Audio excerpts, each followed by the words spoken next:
Hello, everybody, and welcome to Word Radio's The Political Source Show. I'm your host, Vincent Thompson, principal at Thompson Media Man Communications here in Philadelphia. Philadelphia City Council is not in session today. They will return to session on Thursday, June the 6th at 10 a.m. Council will have 3 sessions left on June the 6th, June 13th, and June 20th. So after June 20th, City Council will start its 3-month recess from conducting council sessions. So it's always important for people to know. City Council offices are still open in June, July, August, and early September. They just don't hold regular council sessions. That's why we have a 3-month break. But it's not like, oh, I'm city council, and all the council members decide to go to Jersey Shore for a couple of weeks. No, that doesn't happen. Now, members of the council are going to go to the shore. I'm just letting you know. But it's not like their offices are closed. So you still can get constituent services during the summer break, even leading up to the fall. But after June the 20th, Council will start its summer recess. So when we don't have a city council session, I come into the studio here at Word Radio, and we host a show called The Political Source Show. Now, this show is a little different than my council show. Obviously, we're in studio. We get a chance to really delve into topics a little bit more than we do on the council show, because the real star of city council is the council session itself. I always like to say the city council show is like a sporting event. We do the pregame show, which lets you know what's happening, and the guests, and we talk about things that have happened. Then the actual game happens, the actual council session, which is about an hour, and I'm the play-by-play man for the game, which is the council session. And then when council is over, I do a post-game. We interview people, we tell you what's going on, and then if we get the chance, we tell you about the next game that's coming up, the next week's council session. So I don't really get a chance to get a lot of phone calls. You don't really get a chance to hear my opinion on a lot of issues. I don't get a chance to, like I said, take phone calls, which I love to take. If you want to give us a call, 215-634-8065 or 1-866-361-0900. Again, that's 215-634-8065 and 1-866-361-0900. We will talk about anything dealing with politics on this show. Local, national, regional, you name it. That's my job, is to try to kind of take you through. I'm like your guide, to take you through and tell you that this stuff is not so hard to understand, and that you have a chance of getting a way to connect with elected officials. As you know, we like to always put elected officials on the hot seat. If you come for a Vince Thompson interview, you better come correct, because the interview is going to be difficult. It's going to be hard. I'm going to know my stuff. And that's what you get paid for, right? You're an elected official. You get paid for these things. I'm not going to ask you anything that you shouldn't be able to answer as a city council person, a state rep, you know, a presidential candidate, whomever. That's what we're going to do. So we love to have that opportunity here. And also, you know, government and politics can get kind of tedious after a while. So the last hour of every Political Source show is going to be something a little different. I do more than politics. I have a lot more interest in just politics. So we try to bring kind of the good news story of the week. That if you hear me every Friday at 9 a.m. on the newscast, we try to bring that to the Political Source show. So we'll bring a lighter fare during our 12 noon to 1 o'clock topics, people that you've never heard of, community activists. I always like to highlight good things that are happening throughout the Delaware Valley. So I wanted to kind of give you a rundown of what the Political Source show is going to be when we come on. We'll have a lot of Political Source shows during the summer. There's a major convention coming to Philadelphia of politics. It's called Netroots Nation, which is the liberal activists across the country, overwhelmingly Democrat. So like all of the Democrats who are running for president will be in Philadelphia sometime during Netroots Nation. It's just going to happen. It's like the birds flocking to Capistrano. They're just going to come to Philly. I hope to have a lot of coverage here on the Political Source show. I'm crossing my fingers, that maybe the Thursday of the Netroots Nation, which is their first day in Philadelphia, hope to be able to do a live broadcast from Netroots Nation. So, you know, we're going to do a lot of that over the summer. And as you know, Word Radio, we're the only radio station where you're guaranteed to hear complete coverage of Philadelphia City Council every week. So let's run you through the timeline of what's going to happen on today's show. You can always watch what we're doing right now on Word Radio's Facebook page. So if you've never get the chance to see me, I'm waving to you right now if you're watching on our Facebook Live page. You can also connect with me on Twitter during the show. My Twitter handle is MediaMancom. That's MEDIAMANCOMM. So here's a lineup for today's show. At 10 o'clock in just a few minutes, we're going to be joined by Ron Adams. He ran for the Democratic nomination for Philadelphia's 4th District City Council seat in the May 21st primary. He lost to Curtis Jones, so we'll talk to him about his review of the May 21st primary election winners and losers, and also a review of his campaign and what he wants to see the next mayor and city council do when they get sworn in January 2020. At 11 o'clock, we're going to be joined by Mark Meredith. He's an associate professor in the Department of Political Science at the University of Pennsylvania. He'll review the Philadelphia elections that just happened, and we'll also talk about Special Counsel Robert Mueller's remarks about his Russia investigation. What does it mean? Now, Nancy Pelosi, the House Speaker, has resisted calls for impeachment of the president. Do you think, and this is one of my questions, do you think that will stand, that there won't be any impeachment, or do you think impeachment proceedings will happen no matter what? Now, I'm going to share with you something. If impeachment proceedings happen, let's assume it gets through the House, because the House is Democrat, right? So if impeachment charges come up against Donald Trump, most likely it's going to pass out of the House. But you remember, for a president to be impeached, it also has to be approved by the Senate. And the Senate's Republican. So the question is, do Democrats spin their wheels with impeachment, or do they worry about the important thing, which is defeating Donald Trump in 2020? That's the question that people got to consider. And another question I think people have to consider is this. 4 years ago, there was a lot of hurt feelings. You know, Bernie Sanders folks didn't like Hillary Clinton folks. Hillary Clinton folks didn't like Bernie Sanders folks. But you know what you got? You got Donald Trump. And I can tell you, I went to the Republican National Convention for this radio station. And I told you 4 years ago that Donald Trump could win. I told you on this radio station he could. Because here's what I saw. Republicans didn't like Donald Trump, but they hated Hillary Clinton. They hated Hillary Clinton. Donald Trump could have been a potted plant, and Republicans would have voted for a potted plant over Hillary Clinton. Because they were that convinced, like, we don't like this guy, but we want the office of the presidency and the issues that the presidency can control. And the question for Democrats has to be, no matter who's the nominee, because one of these 20 people are going to be the nominee. Could be Biden, could be Buttigieg, it could be anybody. But the question's got to be, when we get to the election in November 2020, the general election, are Democrats still going to hold that feeling, well, my candidate didn't get in, so I'm not coming out to vote. I'm staying home. I don't like this person. This person didn't do well by me.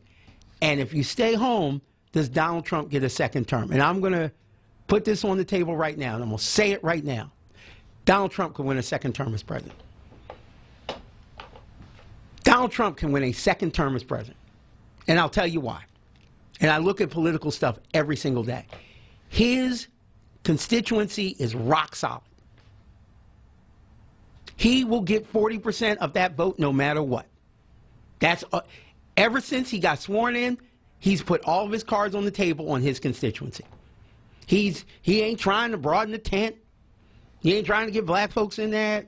He ain't trying to get Latinos.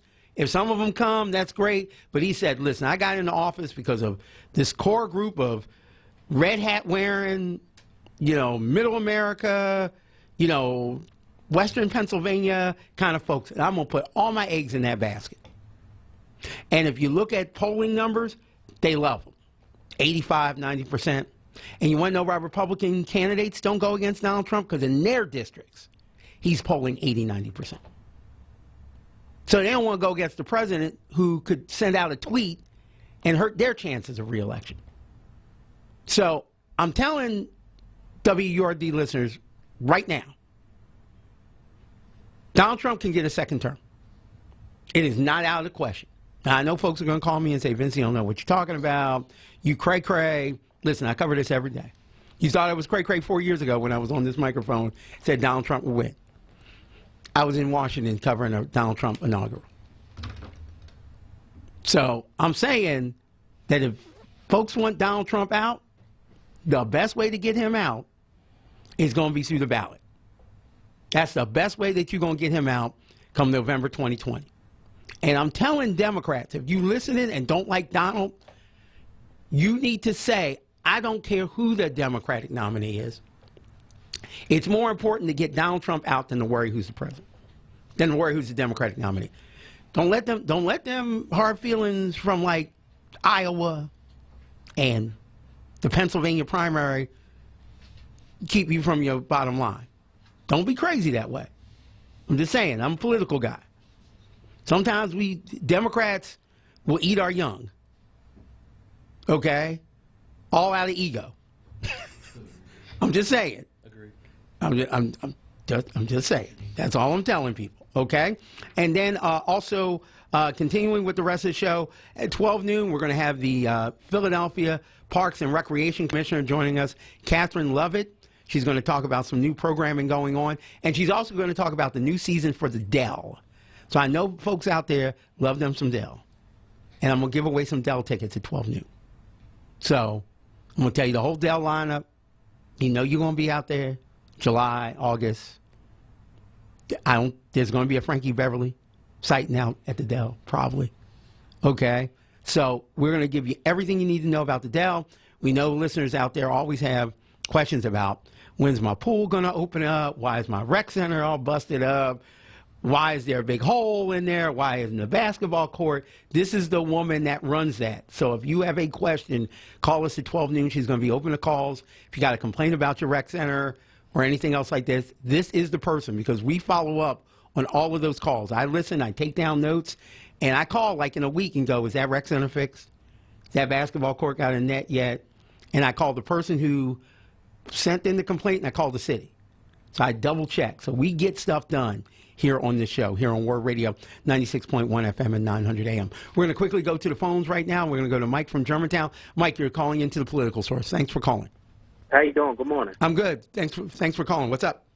I just wanted to know, like, because I hear everybody, we all looking forward to the 2020 election, and I was just wondering, is the Democratic whole platform based on anti-Trump, or is there an actual point? Well, yeah, I think some of it is, from a political standpoint, is you got to have a boogeyman, right? So the Democrats have a boogeyman in Trump, right? They can run against Donald Trump like, hey, Trump screwed you over, Trump done you wrong, vote against him. Because you always have to knock out the incumbent. Like, basic politics is the incumbent sucks, don't vote for him. I'm the challenger, vote for me. But that's obviously not true. Like, he fixed the economy. Like, this is the strongest economy that we've had. So how is the boogeyman relevant if he's actually done what he came to do? Yeah, but to a lot of black people that are sitting and listening to this radio station, the economy ain't much better for them.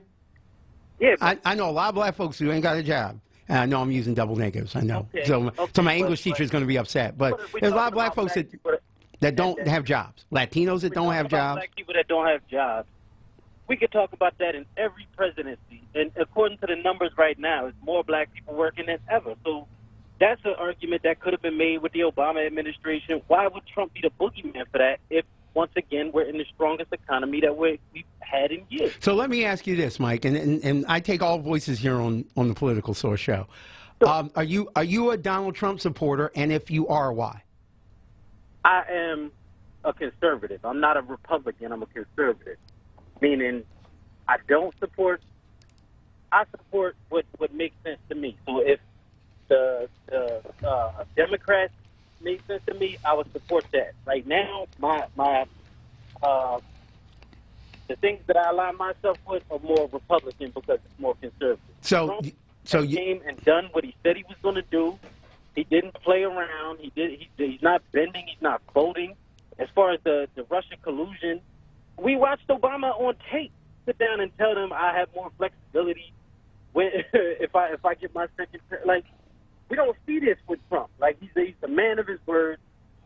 I just don't see why we're trying to create Trump as the boogeyman when he's actually fixing the country. So, Mike, let me ask this: do you think that Donald Trump has been good for African Americans overall in this country? Yes. A lot. Okay, and why? Yes, because he's bringing back manhood.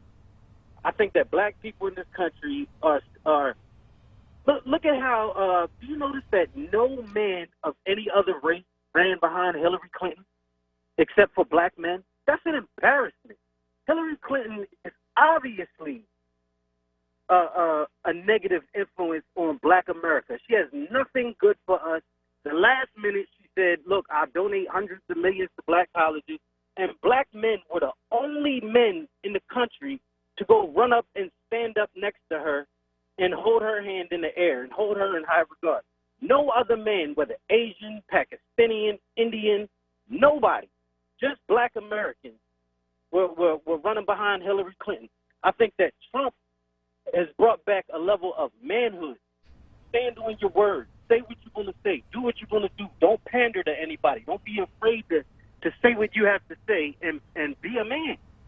And that's not a negative. Okay, Mike. Well, you know what? Everybody has their own opinion. You have yours, my friend. Other people I know listening to Word Radio will have a different opinion. But that's why, and like I said, elections are like a sporting event. That's why they play the game, right? So, all right. You got to admit that you haven't heard many people say on this radio station that Donald Trump could win a second term. Hey, I'm looking at the tea leaves. Give you a credit. I definitely want to give you a credit for actually letting me speak. You're welcome, Mike. I like your opinion, brother. It's okay. That's why politics is here. Thanks, Mike. I appreciate the call from Germantown. And ladies and gentlemen, before we go to break, there's a lot more Mikes out there throughout the country who are Latino, African American, Asian. They have a right for their opinion. I respect their opinion. But I also understand that what I'm bringing to listeners is when you hear me say, oh, wow, Donald Trump can't win, Vince is crazy. Trust me, Mike's probably a vote for Donald Trump. Not probably. Okay, and that is Ron. That's Ron Adams that you heard in the background. We're going to bring him on in just a moment. But before we go to commercial break, hey, Word family, come out on Friday, May 31st from 5 to 7 p.m. for the Philly Farm Social at the Sankofa Community Farm at Bartram's Gardens, which is at 5400 Lindbergh Boulevard. This special event is part of our EcoWord Environmental Justice Initiative. Come out for a powerful conversation, cooking demonstration, food tasting, and wine tasting where we will explore topics like urban farming, food insecurity, and seasonal cooking.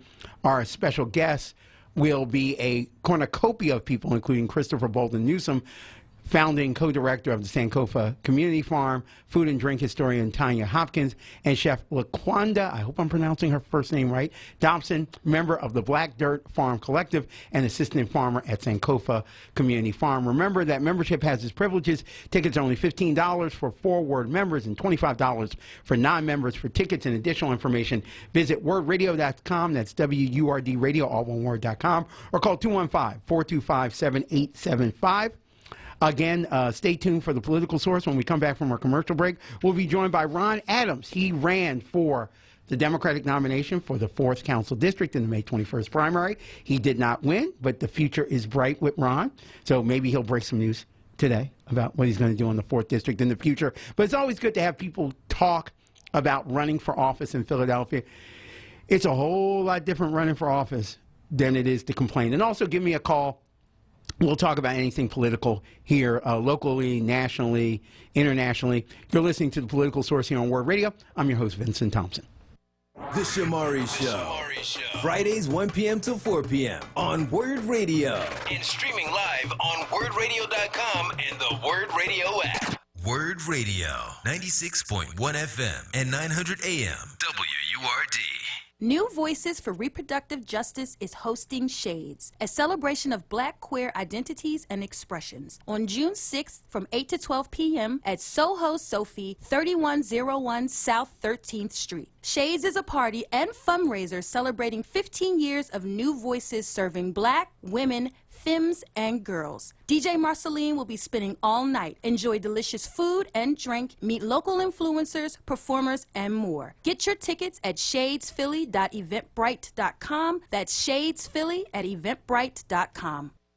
You're listening to City Council Live, anchored by Vincent Thompson, exclusively on Word Radio, 96.1 FM and 900 AM WURD, independent black media.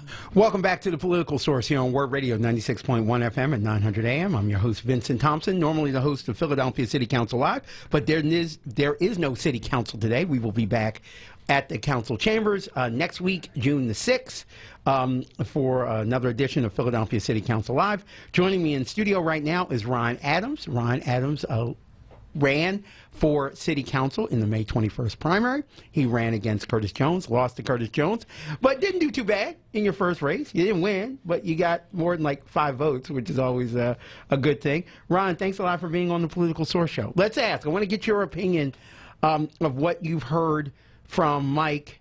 You know, a lot of people think I'm crazy when I say that Donald Trump can win a second term. What do you think?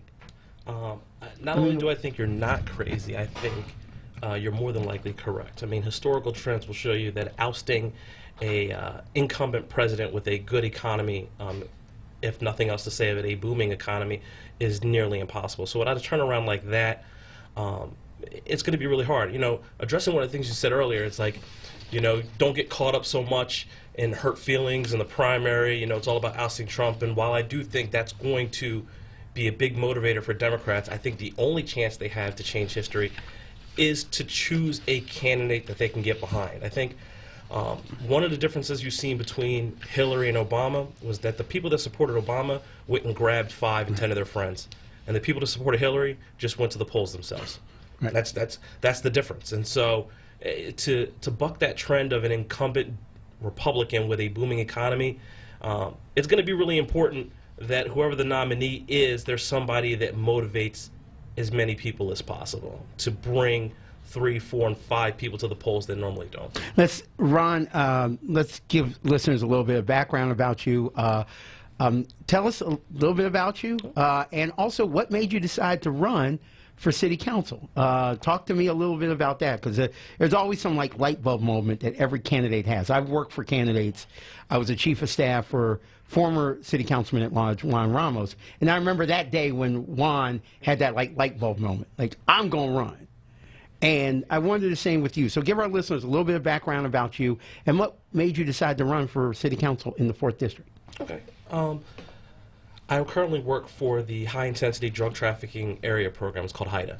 So it's out of the Office of the National Drug Control Policy, which, if you remember, when the drug czar used to be a cabinet position, it's under the drug czar. And so I work in operations for HIDTA, helping support different law enforcement initiatives that are used to tackle and disrupt and dismantle drug trafficking organizations throughout the country. Philadelphia, Detroit, Chicago, there are about 32 HIDTAs across the country, and so I help out with training and operations for HIDTA.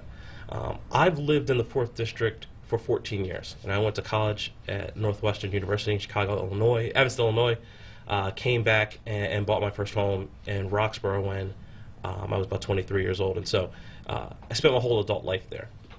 And you see the neighborhood change, and as you get older, you start to understand how important local politics are to that change.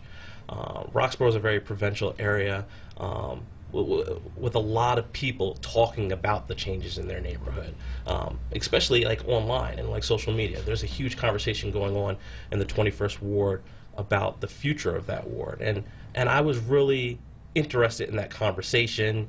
You know, how decisions are made in development, how decisions are made in transportation, land use. And then I would say about the end of last year, I was in the airport, and I was talking to a couple people actually about,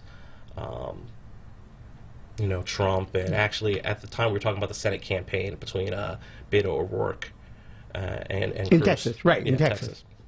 Talking to a couple people from Texas, talking about that campaign, and a coworker of mine approached me and said, "Hey, you know, I saw you talking with a couple people at the airport you didn't know, you know, about politics and things of that nature. Have you ever thought about running for office?"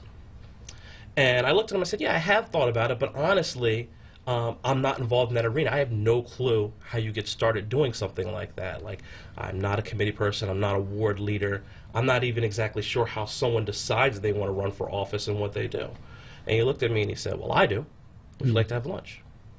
And so we sat down and had lunch and talked about, I mean, from the you're talking to a candidate who that knew nothing. Nothing. I'm talking about the basics. It was like, here is, you can be a state rep, or you can be city council, or and here's what they all do, and here's what I was thinking, and the gentleman, he talked to me, asked me my interest, and he found out right away that local politics and like city politics was something I was very interested in, and he's like, okay, well, I think the best thing to do is to, get your name out there, get yourself in the community, maybe start a nonprofit. There's this whole thing that people do a lot of times before they decide to run for office. There's this whole preparation that goes into it a lot of times. Most people that run for office, it's almost like a family business. It's something an uncle or cousin did, something they knew they were going to do a while beforehand. Whereas as soon as that fire was lit under me, I said, well, why not this year? And he laughed, and he said, I don't really think that's something you should do this year. And me, just for my own life, it was like, well, what better way, if not now, when? If not now, then what's better than the present? I actually, I tell everybody a story. When I was in college at Northwestern, a friend of mine came up to me and said, hey, would you like to volunteer for a political campaign? I know you're kind of active in campus politics. How about a political campaign? I said, sure. I was like, who's the candidate? And she said, I think his name is Barack Obama. I'm like, Lindsay, I was like, this is a black guy? She's like, yeah. I was like, no, black guy is winning senator in Illinois. Are you out of your mind? And she was like, well, hey, why don't you come out to one of the meetings, see what's up. And so you got to, like, going to Trinity Church, it's outside of Chicago. You got to see this young, dynamic candidate that was like 30 points down the polls, turning around. You never know what's going to happen. And so being a part of that campaign and seeing, our former president's rise from a long shot candidate to a two-time Democratic president, I felt that at the very least, give it a try and bring more ideas to the table, because, your politicians are only as good as the challenges they have and the fact that they have to do more for your vote. If they're running unopposed all the time, it's going to be very hard for there to be changes if they think that no matter what they do, they're going to be able to move on for another 4 terms. So that's the short of it. We're going to continue to speak to Ron Adams, who ran for the 4th District in the May 21st primary against Curtis Jones. This is a name you're going to definitely hear about if he decides he wants to do more. Like I said, sometimes in Philly, you got to run like 2 or 3 times before you win a seat. Look at Isaiah. Look at Isaiah Thomas. He ran. It's like his 3rd time. And it's the charm, and now he's going to be a city council person unless something incredible happens in the November election, that he doesn't win election. He'll be sworn in January 2020. Let's go back to the phone lines. Let's go to Abdul Jabbar in West Philly. Abdul, you're on the Political Source. Thanks for holding. Mark, you say Uncle Mark. Hi, little person in the background. How are you? Oh, I'm sorry. Hello. That's okay, Abdul. Hey, I got kids myself. I get it. How you doing? I get it, Abdul. I'm good, brother. Turn down your radio. I'm definitely. All right. Tell me the name of the little person that was in the back. That's my daughter. That's Brooklyn. Okay. All right, Brooklyn. It's a good section. I like hanging out there when I go to New York. So go ahead, Abdul. Yeah, I can hear you fine. Go ahead, Abdul. Jay, I'm getting a little tired of the smoke and mirrors. I mean, I listen to a lot of the political speeches. I listen to politicians and their promises. And I will say that there are very few that I believe are truly sincere about actually serving the needs of the people. If people were to go on YouTube and type up some of the speeches from the 60s, you would hear a similarity in what's being promised. Why are we having problems with public education today? We had problems with public education in the 60s. Why are we having problems with public housing today? You guys have been talking about the sheriff's department and how these individuals were given certain people carte blanche to purchase properties. They would give them information so they could purchase properties. We had a huge scandal with the Department of Public Housing in Philadelphia, right? Housing Authority, a couple years back, right? Yep, you're right. So, my summation is this, and I've said this to so many black men. We have to revolutionize our mind, and we have to take control. They're taking our tax money. When you work, they're going to take it anyway. Why are we allowing people to take our money and do whatever they want to do? And then the struggle is even harder for us to even get to the point where we can have an equitable playing field because we're already behind the 8 ball. So, I mean, my question, I live in Delaware County, right? I don't hear you guys talk too much about Delaware County. The state representative in this area where I live is Margot. It's Margot Davis. Yeah, I know Delco very well. Yeah, I know. Okay, so I'm gonna hang up because that's the. Oh no! You don't have to hang up. Listen, Okay. let me tell you. No, let me say what I think is sometimes a difficulty. Okay, from a radio station standpoint. Okay, because Philly is the big city, and a lot of listeners are in Philly.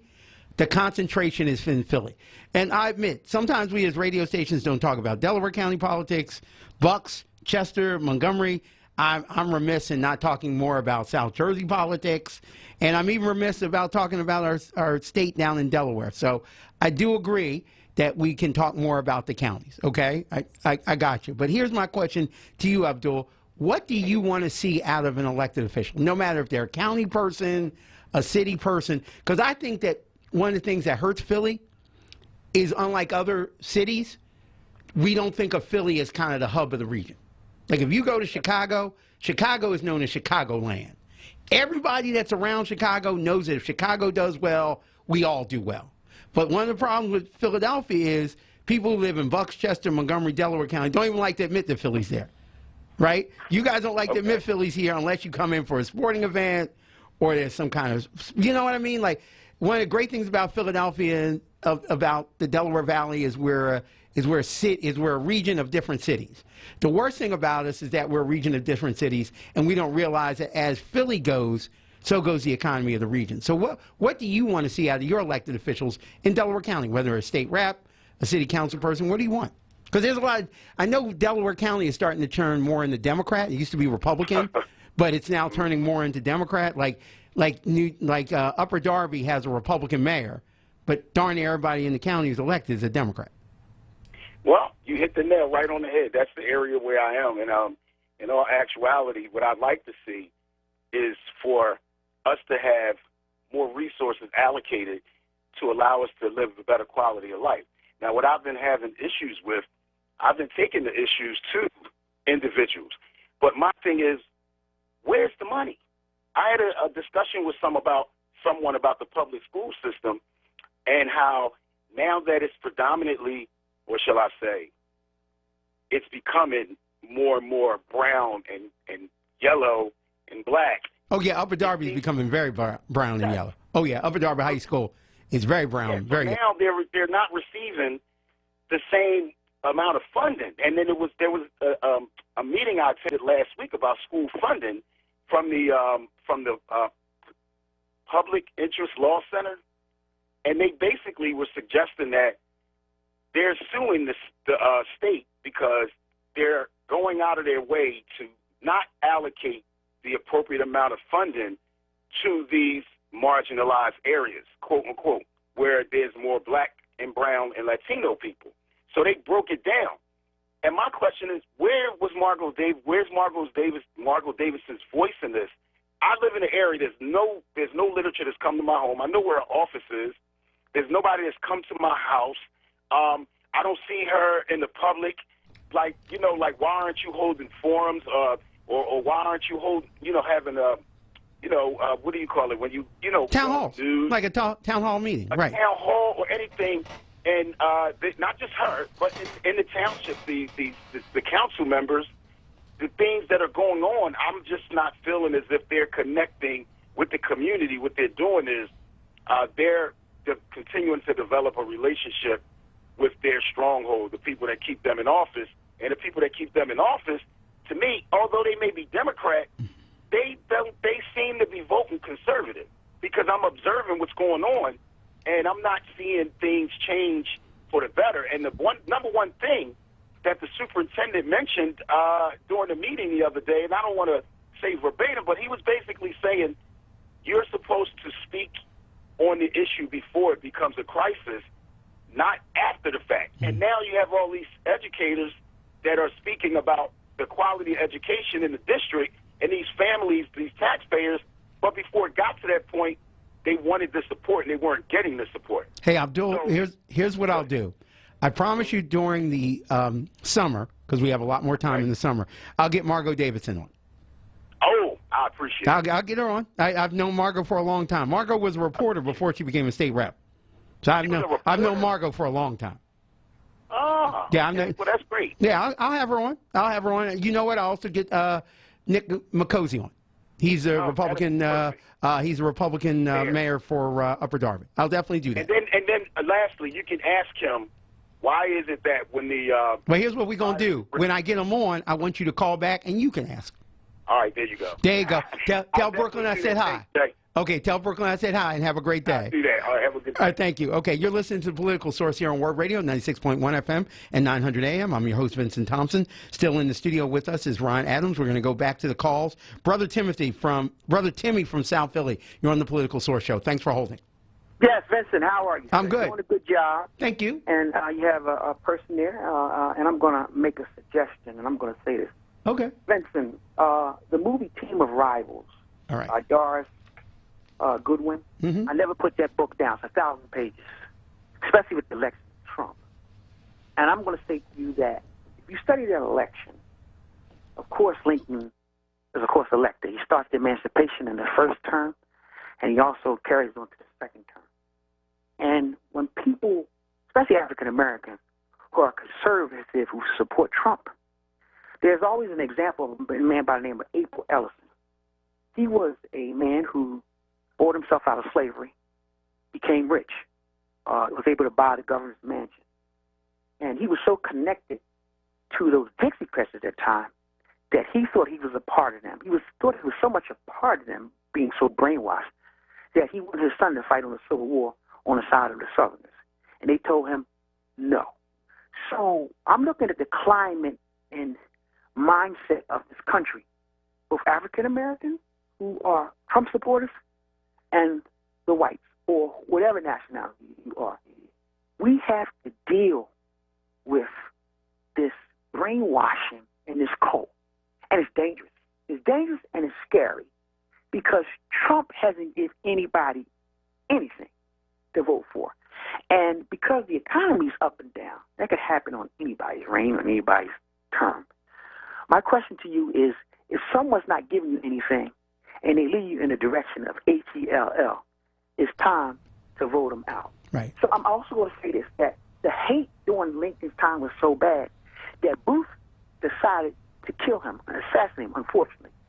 And Johnson, who took over, first thing he said when they were reconstructing America, the first thing he said, that I don't like what's going on because now the blacks are going to catch the whites. See, that's the thing of hate. That's something that you and I can't erase from people's mind. But we can go to the poll and vote him out. Yeah, I mean, and that's what, listen, you know, and I say this, Brother Timmy, all the time. Thanks a lot for calling. All elections matter, folks. I say it every time. I understand the presidential elections are sexy. They're sexy. You know, they're the Idris Elba and the Halle Berry of elections. They're sexy. You see a lot of television. You read about it in the paper. You see coverage start now, like a year and a half before you actually cast a poll somewhere. They're the sexy election. I get it. But I tell people all the time, you will be more likely impacted by a guy named Ron, who ran for city council. A council person is probably going to impact your life faster than a president. A mayor is going to impact your day-to-day life faster than a president. A judge in common pleas, municipal court, is going to impact somebody in your family faster than a state rep, a state senator, a governor, a congressperson, a U.S. senator, and a president. But what frustrates me is we'll get 50% voter turnout for a presidential election, but you'll get 25% for a mayor. You'll get 18% for a district attorney. The DA's office, folks, that's an important position, especially if you're black. That's important, right? And when you elect that person, like Larry Krasner, you need to hold Larry's feet to the fire. Even if you love Larry and think Larry Krasner is the greatest thing since sliced bread and he's going to change everything, Larry ain't perfect. I'm going to give you a number where Larry's not perfect at. 80% of his office is white. 80% of the people who work in the administrative jobs, the powerful jobs in Larry Krasner's office is white. The overwhelming majority of people that go through the district attorney's office are black. You got to have black folks in leadership to change things. So I want you to hold Larry Krasner just as responsible for his white leadership as you hold any other elected official who doesn't have the same amount. They should all be held accountable. And in a city of 45% African American, there's no excuse that no office in this town is overwhelmingly white. I know Larry Krasner can find people from the barristers. That's the Black Lawyers Organization here in the city. I know you can find them. All right? So I'm saying if you're going to hit Jim Kenney on his lack of diversity, I want you to hit Larry Krasner. And I need you to hit some of these city council offices too, because a lot of these council offices don't have people of color in them. And you reelect them each and every time. Oliver, I want you to hold on. I'm going to get to you right after the commercial break. We're going to get back to more of our conversation with Ron Adams. And you're listening to The Political Source here on Word Radio, 96.1 FM and 900 AM. Get your money straight. Get my money right. With Solomon Jones and Akbar Hassan. Fridays on Wake Up with Word. 7 a.m. till 10 a.m. Hosted by Solomon Jones. Exclusively on Word Radio. 96.1 FM and 900 AM WURD. Streaming live on wordradio.com and on the Word Radio app. What's cheesy, topped with a fluffy egg and crisp applewood smoked bacon? Easy. McDonald's new $2 breakfast deal. For a limited time, get a flaky bacon, egg, and cheese biscuit for just $2. And if you're craving something savory and sweet, get a delicious bacon, egg, and cheese McGriddles for the same price. Hurry in and bite into this tasty deal any day of the week. Only at McDonald's. Price and participation may vary. Cannot be combined with any other offer or combo meal for a limited time only. Family Therapy Vignette Moments with Dr. Lucille Ijoy. Mother's Day month. Time to celebrate mothering in families. Grandmothering, sisters, sons, daughters, mothering, and indeed mothering by fathers taking good care of their children, and sometimes children who are not their own. Ask these people what they want. They'll say, I just want everyone to be good to each other, and no matter what, we're family. Well, let's remember, good mothering is recognized by folks who can say, through it all, God is love, we are family.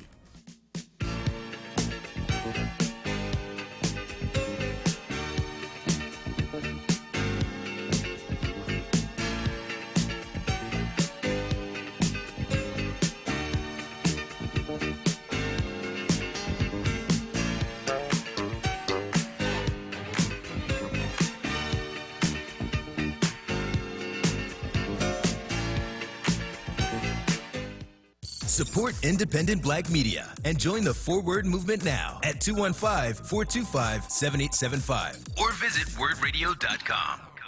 Don't miss the annual AIDS Education Free Gospel Concert presented by Philadelphia Fight, featuring Norman Hutchins and Zach Williams and One Accord on Saturday, June 1st from 2 to 5 p.m. at Yesha Ministries, 2301 Snyder Avenue. This event is free and open to the public, together lifting everyone's spirit and song. For more information, visit AIDSEducationmonth.org. You're listening to City Council Live, anchored by Vincent Thompson, exclusively on Word Radio, 96.1 FM and 900 AM WURD, independent black media. Welcome back to the Political Source Show here on Word Radio, 96.1 FM and 900 AM. I'm your host, Vincent Thompson. Let's go back to the calls. Oliver from Southwest Philly, you're on the Political Source. I've been on for a while. Yes, you have, Oliver. Thank you very much for your patience. Yeah, this is a controversial statement. With the situation in the White House right now, if these people, the Democratic Party, don't get their crap together, I'm supporting the president. Because the reason why, it's ridiculous. The man came out yesterday and read the report. I'm satisfied with it. I'm sorry. I am satisfied with the report. You cannot impeach a sitting president, so be it. If Joe Biden gets up there and says something that I like, I will support him. even though he was against Anita Hill and with Donald Trump with the 5 black boys in New York, that's in the past. I'm willing to go forward and move on. Because this crap right now with the Democratic Party is ridiculous. It's stupid. And that's why I got rid of Jenny Blackwell and other people in Philadelphia. Also, Joe Williams. These crumb bombs, I'm glad they're gone.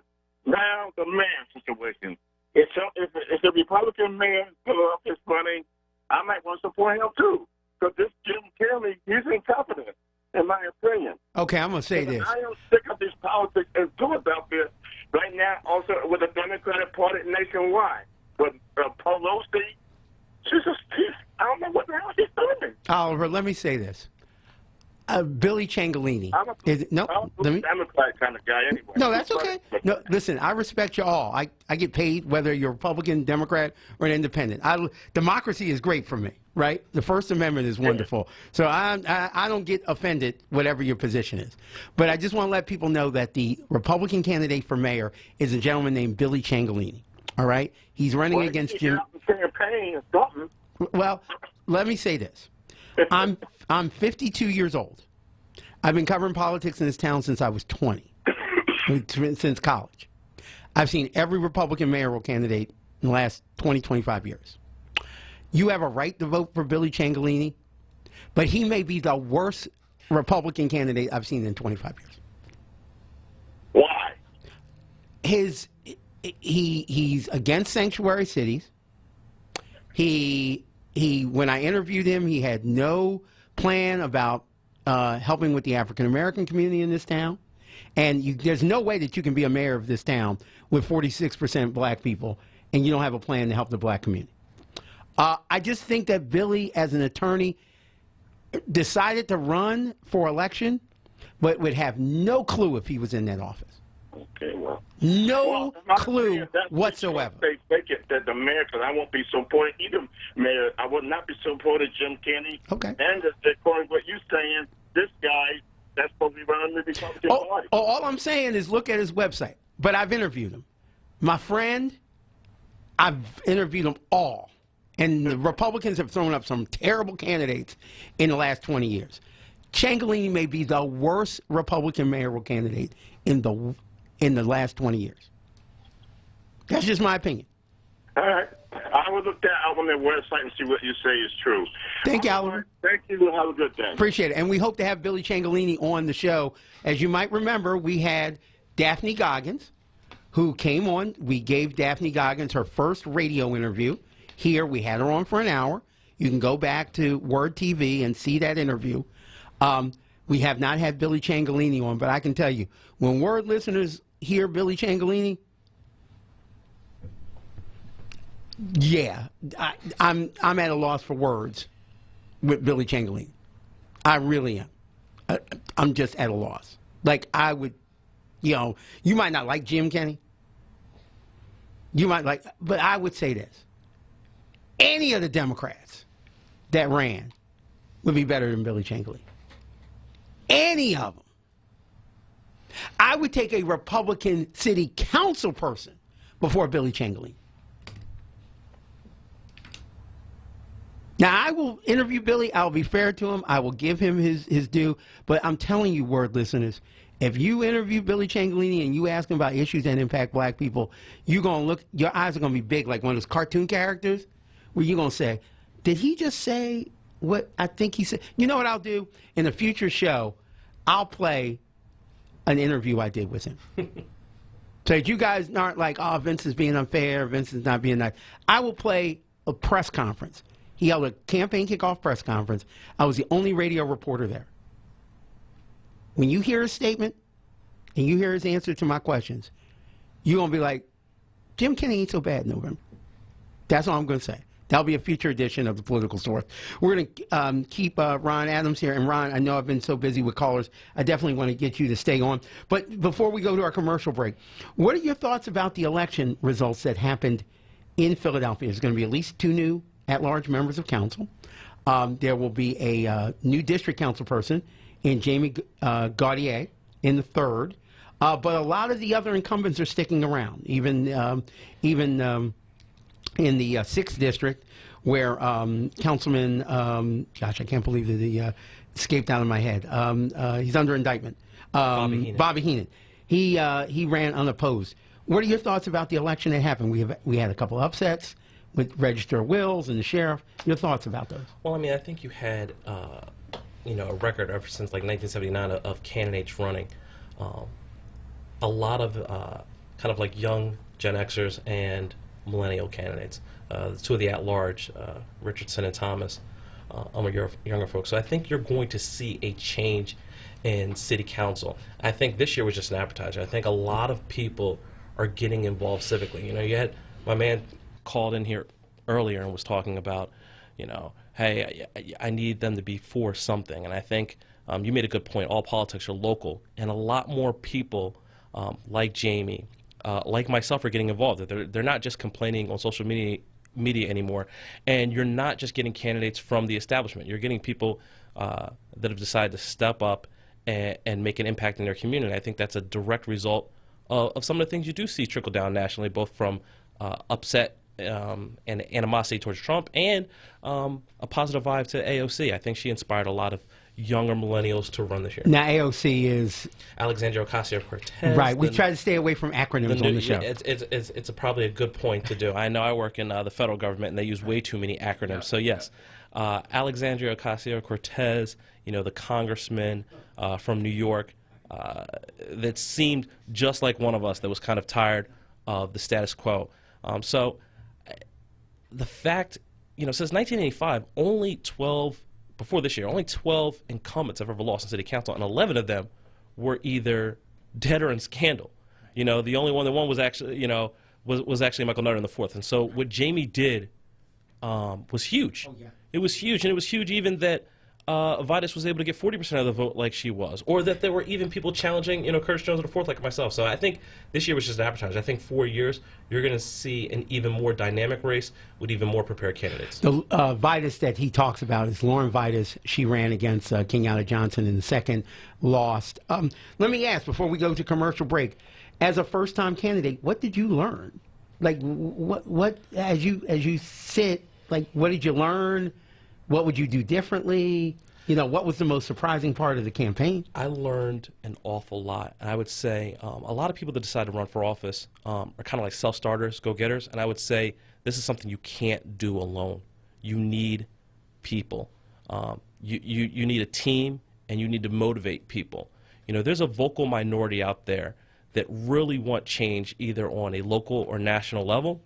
And there's a silent majority that kind of is ambivalent either way. And you need to motivate that vocal minority to change the minds of the silent majority. And so there's a lot of things I would do differently if I knew then what I knew now. But that was probably one of the most eye-opening things, is that you just can't go about this alone. You need people, and you need to motivate people from a wide area. But there is a path if you can do that. And I think I knew this going in. I didn't know how much I knew this going in, was that money is so important to be able to get that message out. And as a candidate that's not in an established position, it's kind of hard to do that.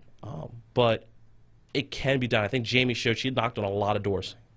I mean, she raised a lot of money too, and she had a lot of people helping her. But she knocked on a lot of doors, and she was able to take that vocal minority that was a little bit bigger and influence a lot of the majority. And so I think that's a path that a lot of people will be going into. Ron, how important is it to knock on doors? I think sometimes millennials think that a Philly election can just be won like on social media. Like, it's a Facebook, it's a Twitter. If I get a buzz there, that helps. But I'm learning from candidates like yourself, Philly is really a knock on doors, touch people at the grocery store kind of town. Am I wrong on that?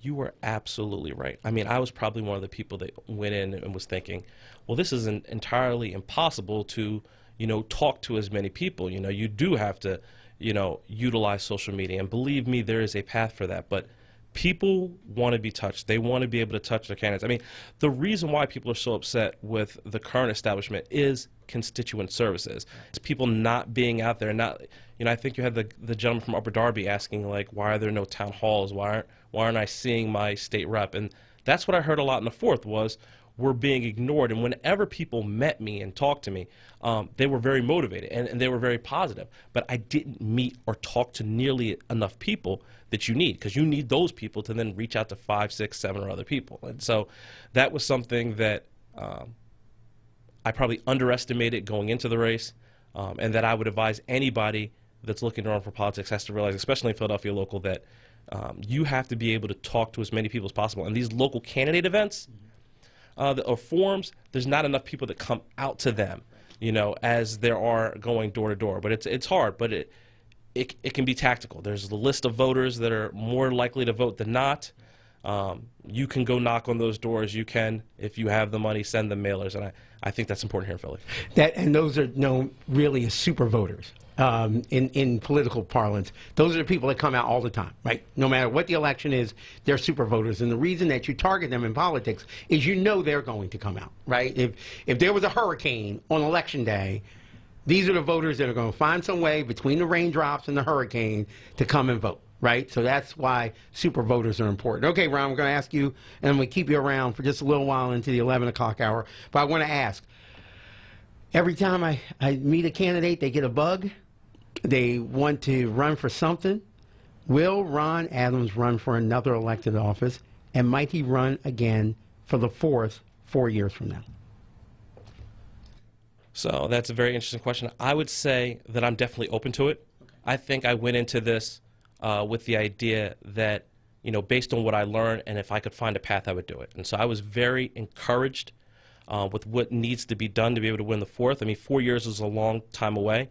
You know, I will have to see what happens, but I definitely think that it's in my future to run for office again, whether it be the 4th or something else. And so I will answer that question, yes. Okay. All right, fantastic. What we're going to do right now is we're going to take a commercial break.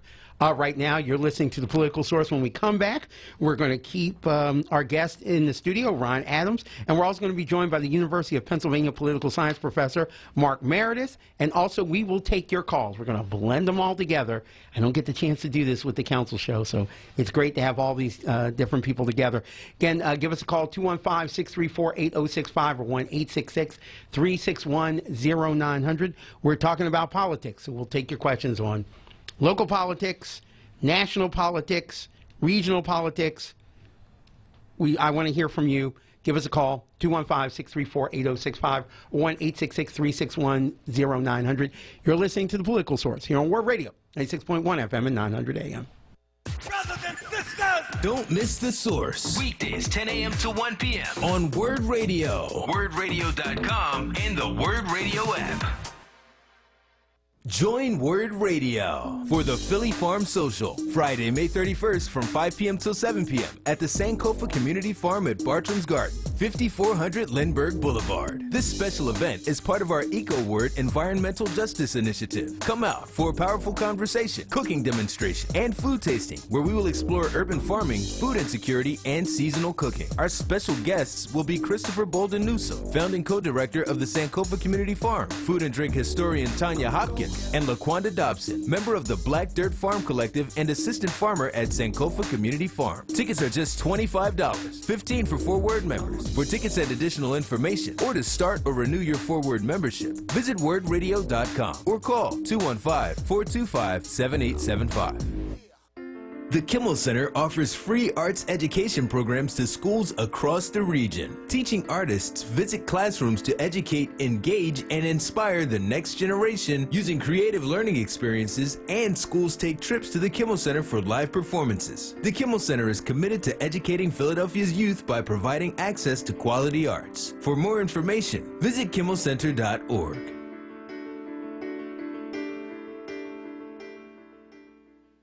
Was that a contraction? Will I have a private room? Should I deliver with a doctor or a midwife? Can I try for a VBAC? How much weight should I be gaining? Is there a doctor on site? Is it time to push? How am I supposed to fit all of these appointments in? Can I still exercise? From prenatal care through delivery to postpartum support, including our Level 3 NICU for babies needing extra care. When you have questions, Einstein Maternity Care has answers. Make your appointment at 1-800-EINSTEIN. Drive in with Solomon Jones. Drive home with Charles Ellison. This is Word Radio, 96.1 FM and 900 AM WURD. Philadelphia, independent black media. You're listening to City Council Live, anchored by Vincent Thompson, exclusively on Word Radio, 96.1 FM and 900 AM WURD, independent black media. You're listening to The Political Source this week here on Word Radio, 96.1 FM and 900 AM. I'm your host, Vincent Thompson. Normally on Thursdays, we are doing a broadcast from City Council because there is a City Council session. Council's not meeting this week. They will meet again on the 6th of June. They meet 3 times in the month of June, the 6th, the 13th, and the 20th. The 20th is the last council session before council starts summer recess. So I'm telling you right now, June 6th, June 13th, and June 20th, expect us to have long council sessions because everybody's trying to get that last bit of work done before they go on summer break. We'll definitely have long sessions in the month of December as any legislation that tries to get final passage will have to come up in December because since a new council is going to be sworn in January, any bill that doesn't pass by December dies and will have to be reintroduced by council. So there's going to be a lot of long sessions in December. So I'm telling you, if you're listening to the City Council show over the next 3 weeks, make sure that you have a cup of coffee, make sure that you have a lunch, because we're going to be on a little bit longer than I expected. I didn't expect a couple of weeks ago that we would be on till 3 o'clock in the afternoon. I don't think we're going to be on that long on Thursdays, but don't be surprised if like 2:30 are the times that we're getting off the air over the next couple of weeks. We're going to finish up our time with Ron Adams. He was a gentleman who ran in the 4th Councilmanic District against Curtis Jones in the May 21st primary. He lost that one, but I think you're going to see him again in politics, and then we're going to be joined momentarily by University of Pennsylvania political science professor Mark Meredith. Again, you're listening to The Political Source. You can join us by calling 215-634-8065 or 1-866-361-0900. Ron, let me ask, what advice would you give to first-time candidates? I would say that you're going to have to really make yourself vulnerable, right? You're going to have to get used to making yourself vulnerable to ask for help, get a team of people around you, your close friends and family. You're going to have to be vulnerable in asking for donations, and that's something, people said to me, like, oh, well, can't you hire, like, maybe someone else to do it? No, people want to hear from you. They want to hear from you if you're asking for money, and that is a very difficult part of it. But candidates hate that. Every candidate. And any candidate that I've ever met hates the phone calls, hates the begging for cash, and I don't care if it's a presidential candidate or a local candidate. It's literally, and you can tell me, Ron, literally people have to sit you guys down for like 20 minutes or an hour and just have you work phones. Yeah, there are candidates out there that have people that sit by them. Now, and that's why I say by building a team, because I didn't do that. I took my phone, I exported all of my contacts out to Excel, and then I wrote a number next to them as to how much I thought they should give, and then based on the research I did, upped it by 40% and then rounded up. But making those calls were absolutely horrible. It's not something you want to do. And so to make that easier is to have a team about you. So I would say this would be the biggest piece of advice I would give. If anybody is thinking of running for office, the first thing you should do is get involved in your community. Get involved in your civics organization. Meet people within the community, because if you are the type of candidate that can really call people to action, that can motivate people, that can build consensus, there are people out there that will support you, but they have to know you, right? In my situation, there were even family members that were surprised I was running for office, let alone anybody within the political sphere. Now, that has changed since I've started to run. I've met a lot of interesting people, a lot of, committees out there that kind of get behind candidates. But that would be the advice I would give is if you're even thinking about it, the first step you should do is get out into your community, go to the neighborhood cleanups, join your local civics association, and meet the people that are like you, that have an idea about what they want to do in the future, because those are going to be the people that you draw from to create your team, that are going to make things easier, like knocking on doors, like getting signatures, like asking for cash. Because I can tell you the barriers to entry to getting into office, first and foremost, besides the cash, is the signatures, which was very difficult. There were 3 people that were going to run against Curtis Jones in the 4th, and only one of us actually made the ballot. Yep. And that was purely because of signatures. And so That's something that I wasn't prepared for, but I was lucky that I lived in a neighborhood with high voter turnout and had a local grocery store where everybody that came to that grocery store was actually from that neighborhood. Otherwise, you wouldn't be talking to me right now. And it's 750 signatures, valid signatures from people that live in your legislative district to do it. And that's a lot of times I tell people things about politics. The rules are very specific. And if you don't follow those rules, you will get knocked off, yes. right? You will definitely get knocked off. So I tell people all the time, when you are thinking of running for office, study the rules. It's like baseball. You not know how to play the game, but if you don't know the rules, you're going to get jacked up in something, and you need to know the rules, and that's critically important in running for political office. So we're going to hold on to our friend Ronnie's going to stay here for a little while longer. We're going to bring into the conversation Professor Mark Meredith. He's a political science professor at the University of Pennsylvania. Professor Meredith, thank you very much for being with us here on The Political Source. Yeah, thanks so much for having me on. I wanted to get your thoughts, and I know you have been out of the country for a while, but now that you're back, Philadelphia really didn't change that much in the primary. Most of the incumbents won re-election. Janie Blackwell was the only one who did not win re-election. But I don't expect to see really much of a change in the short term in the 3rd District as Jamie Gautier kind of learns the way around City Hall. There are 2 younger Democrats who won for at-large, but they won with party support. So there's probably not going to be that much of a radical infusion of policy. And Mayor Jim Kenney won re-election. Is there anything that surprised you about the Philadelphia election? I mean, I was a little surprised that Janie Blackwell lost. And, I think I agree with you that it won't change things in the short term, but I do think it's a big deal that an incumbent who has been there a long time did lose in the primary, because I do think it shows to everyone else who's in office you should be on notice because this could happen to you too. And so I do think, well, not maybe it wasn't shocking that Blackwell lost. I do think that it is an important signal and may help spur people to maybe behave differently as council members, knowing that someone could be out there who could beat them. So let's talk about that. We've got Ron Adams, the gentleman who ran against Curtis Jones in the 4th Councilmanic District, who's joining us. He took it among himself to run against an incumbent. He didn't win this time, but there are a lot of good things I've heard about Ron. He's been brought up in newspaper articles as far as these are people to watch. These are candidates that ran good articles. These are candidates that ran good campaigns in the future. Do you see that there's going to be a lot of change in council over the next 4 to 8 years? And I'm wondering if you think that Philadelphia could be ready to elect a female to be the next mayor. To answer the second question first, I absolutely think the next mayor could be a female. I don't think that there would be anything preventing most voters from voting for a female mayor if a good female candidate emerges in the next election. And so, absolutely, I think that will happen sometime relatively soon.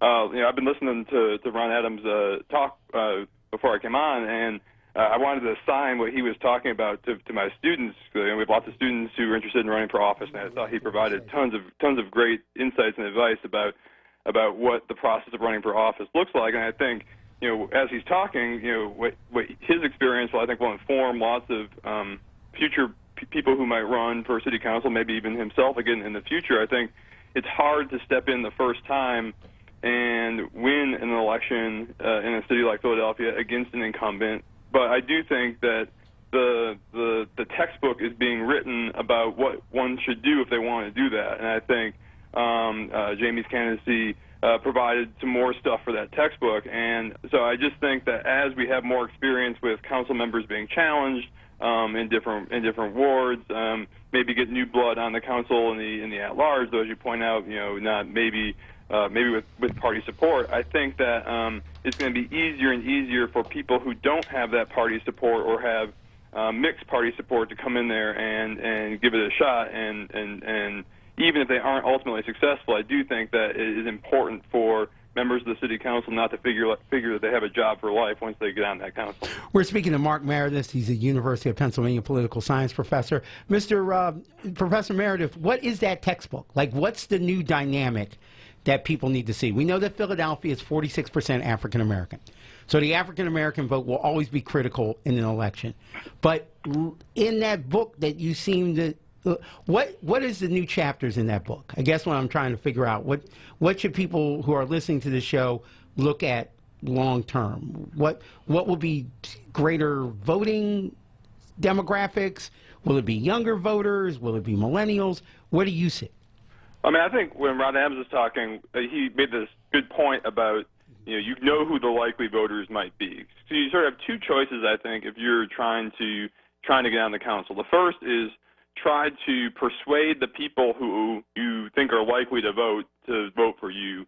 And I think your second choice is to go out there and try to bring in new voters who don't usually vote in the council elections, who maybe don't even know who their incumbent is, and in some ways I think you have an easier time trying to get those people to vote for you, but a harder time trying to get them to vote. And so I think I live in the 3rd district, and my sense of what was happening there was that Jamie was able to bring in a bunch of new voters to the primary who don't usually show up to vote in city primary elections, and also convince some of the people who always vote to do so. And so I think part of the textbook is thinking about strategies that you can use to bring in the types of voters that you're talking about, people who might be new to the city, younger people who don't have a history of voting in city elections, trying to figure out what it is that they care about and what you can do to make them show up to vote in these elections that have relatively low turnout, because more people than not right now aren't voting, and so there's just a lot of untapped promise there if you can get these people to show up and vote. I'm going to tell Wander to hold on for just one moment. We're not going to bring you on. Wander, just hold on if you're listening. Ron, I'd like you to comment on that. I know you had something you wanted to say to respond to Professor Meredith. Go ahead. No, I think the professor is correct as far as bringing new people into the process. One of the things he taps on is that there's a lot of people that don't. I'd say there's a silent majority of people that don't have an opinion either way on their current councilman or the challenger. But if you were able to motivate that silent, that vocal minority to bring more people into the process, I mean, I think that's what Jamie did. Jamie really didn't go into a lot of Janie's stalwart locations. She went into the places, the people that were kind of upset, and motivated more of them to vote. And then as you see that excitement build, some of the other areas that would normally be really strongholds for the incumbent, enough of them voted for the newcomer. And to be honest with you, I think you might have seen that in Cindy Bass's race if Tanya would have actually made Tanya it Baugh? back. Okay. Tanya Baugh. I mean, I think... And that's just to let people know, Tanya Baugh, Cindy Bass is in the 8th Councilmanic District. The Jamie Gutierrez versus Janie Blackwell, they both have J's, so we want to make sure you're not confused. That was the election that happened in the 3rd. Councilwoman Blackwell lost re-election. She will stop serving in council after 27 years come December. Go ahead. I'm sorry. So yeah, Tanya had what I said when she started. She had a lot of people helping her get signatures. She had a lot of people that were on her side. She had cultivated a great team and a great buzz heading into the election. I think out of all the incumbents that looked heading into it like they were most likely to be challenged, I think it was the 8th. Unfortunately, preparation is important, and there was a minor technicality that they didn't get done, but it was a fatal one, and she wasn't on the ballot. And so I think, like the professor says, in the future, you're going to see more people running for those district seats, because it's going to be really hard to see change at large now. So I think you're going to see a lot more motivated people bringing new people to the process, like the professor said, in the districts. And I'll say this, ladies and gentlemen, if you really want to change council, and Professor Meredith, you might agree or disagree, there's 17 members of council. 7 of them are at large. So at large is kind of designed for upheaval, right? It's designed for every, maybe 8 to 12 years, somebody new coming on, somebody maybe changing, but the districts rarely change in Philly. Like, Brian O'Neill's been in council since 1980. he came in with what? I think 80 was Bill Green started serving as the mayor. So the districts don't change. And I've always said that if you really want to change the face of council, the thought of council, you have to change those 10 districts. Is that true, Professor Meredith? Yeah, I agree with that. I mean, I think you're not going to be able to make change through at-large seats alone. They're not a majority. I think it's also a little bit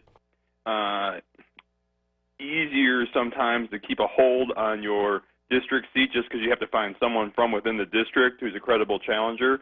But like I do think that we've reached a point where people don't see themselves as necessarily going to lose. I mean, I think for a while, if you were challenging these seats, you were doing it knowing that you were losing, but you wanted to make a point. And now I think people can run for these seats. It's probably more likely than not that they aren't going to win, but some of them probably will win.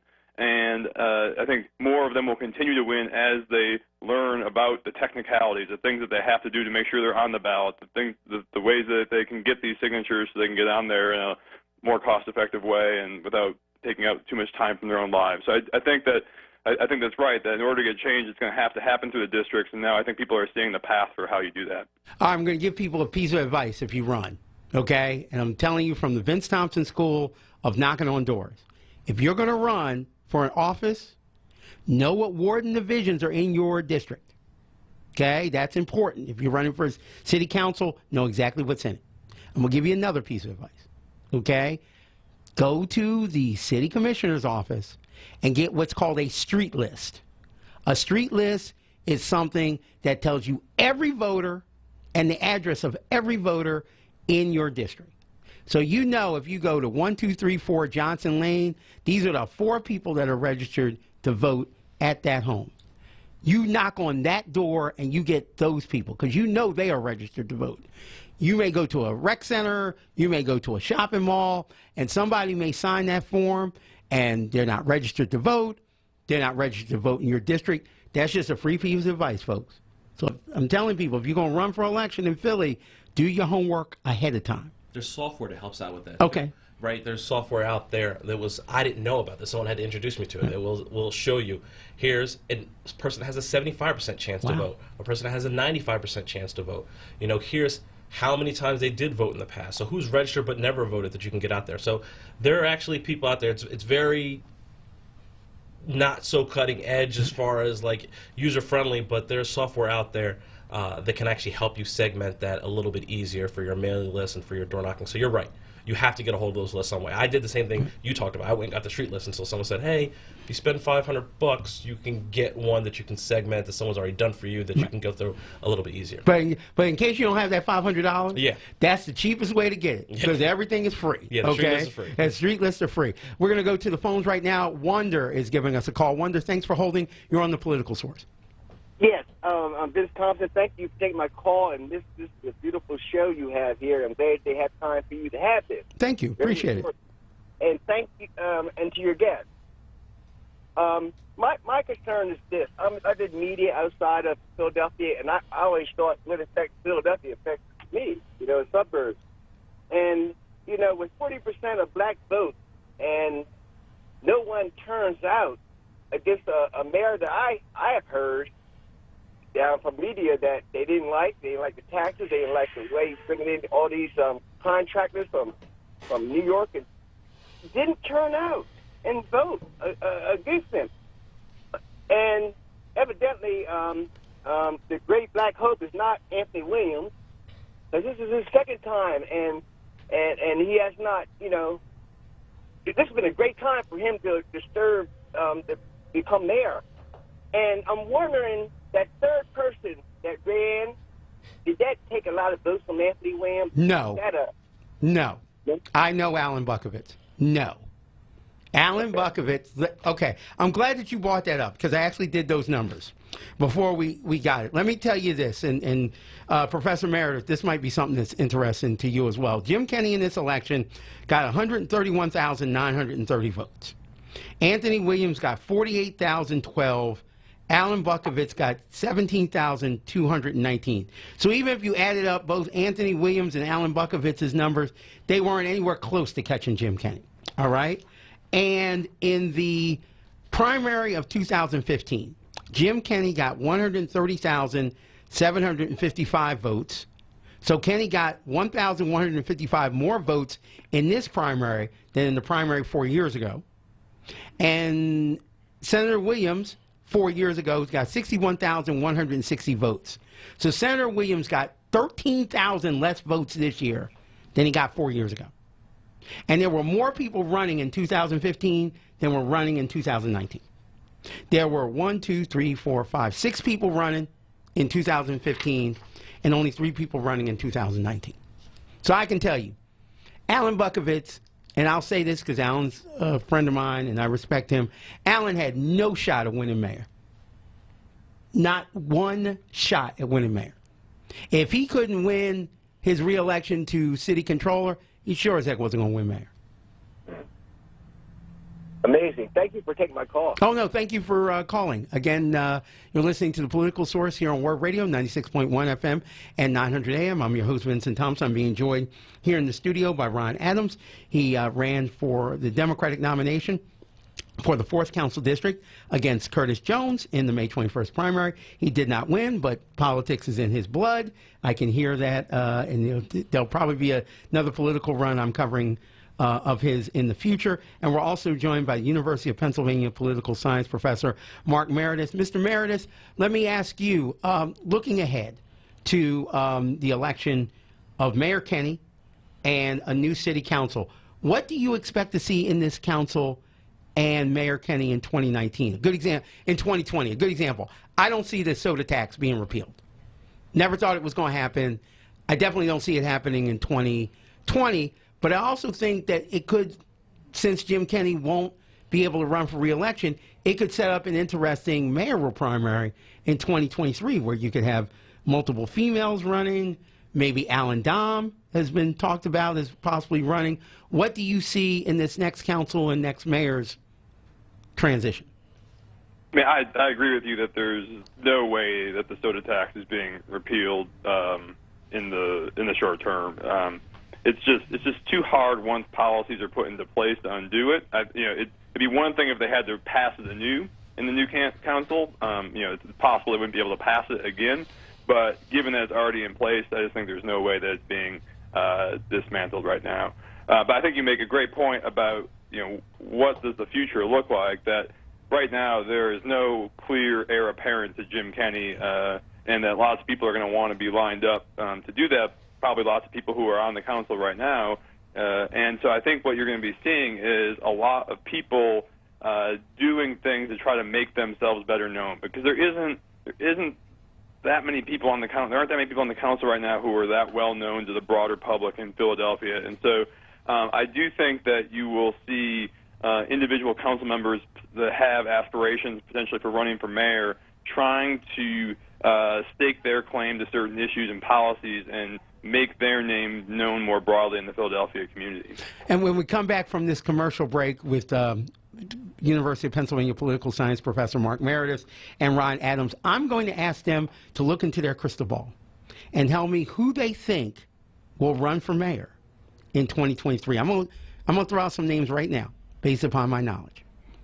Maria Quinones-Sanchez, considering that she just received a $600,000 in support from the beverage company, means she could raise money. Helen Gim, she got 100,000 votes. She had the second highest vote total of anybody who ran. The only one that had a higher vote total was Mayor Jim Kenney.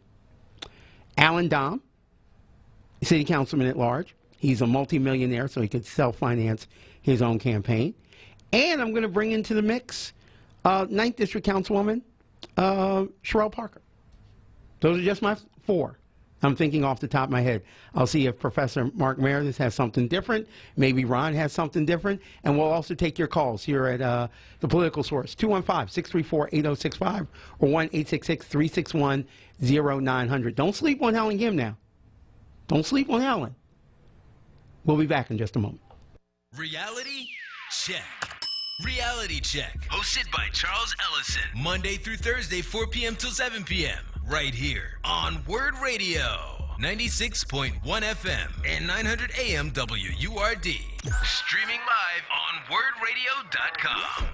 Walter E. Sabbath Jr. Funeral Service is introducing Cremations Are Us by Sabbath. That's S-A-B-B-A-T-H. Cremations Are Us by Sabbath is the result of their 26 years of experience with individuals and families who choose cremation. Sabbath knows that families who choose cremation have the same needs as those who choose burial. Sabbath's new component, Cremations Are Us by Sabbath, emphasizes the wide selection of services they've always offered. Visit their website, sabbathcare.com, for details, or call 215-924-4101. Listen live at WordRadio.com. Searching for a home care agency that provides care both needed and deserved? Call My Independence at Home at 215-921-2277 for a free in-home consultation. We are committed to providing compassionate home care for the elderly and adults with physical disabilities. 215-921-2277. Join Word Radio for the Philly Farm Social, Friday, May 31st from 5 p.m. till 7 p.m. at the Sankofa Community Farm at Bartram's Garden, 5400 Lindbergh Boulevard. This special event is part of our onWURD Environmental Justice Initiative. Come out for a powerful conversation, cooking demonstration, and food tasting, where we will explore urban farming, food insecurity, and seasonal cooking. Our special guests will be Christopher Bolden Newsom, founding co-director of the Sankofa Community Farm, food and drink historian Tanya Hopkins, and LaQuanda Dobson, member of the Black Dirt Farm Collective and assistant farmer at Sankofa Community Farm. Tickets are just $25, $15 for 4WORD members. For tickets and additional information, or to start or renew your 4WORD membership, visit wordradio.com or call 215-425-7875. You're listening to City Council Live, anchored by Vincent Thompson, exclusively on Word Radio, 96.1 FM and 900 AM WURD, independent black media. Welcome back to the Political Source here on Word Radio, 96.1 FM and 900 AM. I'm your host, Vincent Thompson. I'm being joined by University of Pennsylvania political science professor Mark Meredith and by Ron Adams. He was a candidate who ran in the 4th Councilmanic District in the May 21st primary.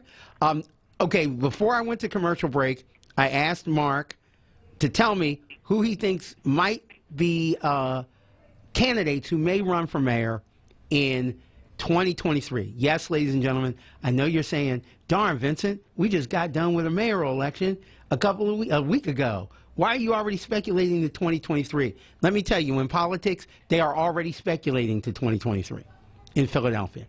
That's already happening. Once Jim Kenney wins November, you can count his relevancy with an egg timer because they're looking at the new person. So I'm just trying to get you prepared for people who might be running for mayor in 2023. Professor Meredith, who do you think might run for mayor in 2023? I mean, I think it's more likely than not all 4 of the people you talked about are doing that calculation right now, and I would expect 3 of the 4 people on that list will eventually run. I agreed. Who are they? Who are they, Professor Meredith? I think Helen Gim is going to be one of the primary candidates in 2023. I think she has a constituency. She's done a good job of making herself known, and I think she's going to be a very formidable candidate because there's going to be a ton of candidates. It's going to be like 2015 all over again. They're going to have lots of people. You're not going to have to necessarily win 50% of the votes to win that primary. And I think someone like Helen Gim, who has some core constituencies and she's going to be very, very present, is someone who's going to be a really strong candidate. I thought you said there might be 3. You want to take a guess on the other 2? I mean, I think Alan Dome is the second most likely. He also, as you pointed out, Gim and Dome got a lot of votes just now. They're pretty well known in the broader community. I mean, I thought you made a good point. I didn't know so much about Sanchez's fundraising abilities, but if what you're saying is right, and I assume no reason to think it's not, I think that means that she also has a potential chance for a strong candidacy. She's run these contested primary elections for her council district. She knows how to run an election.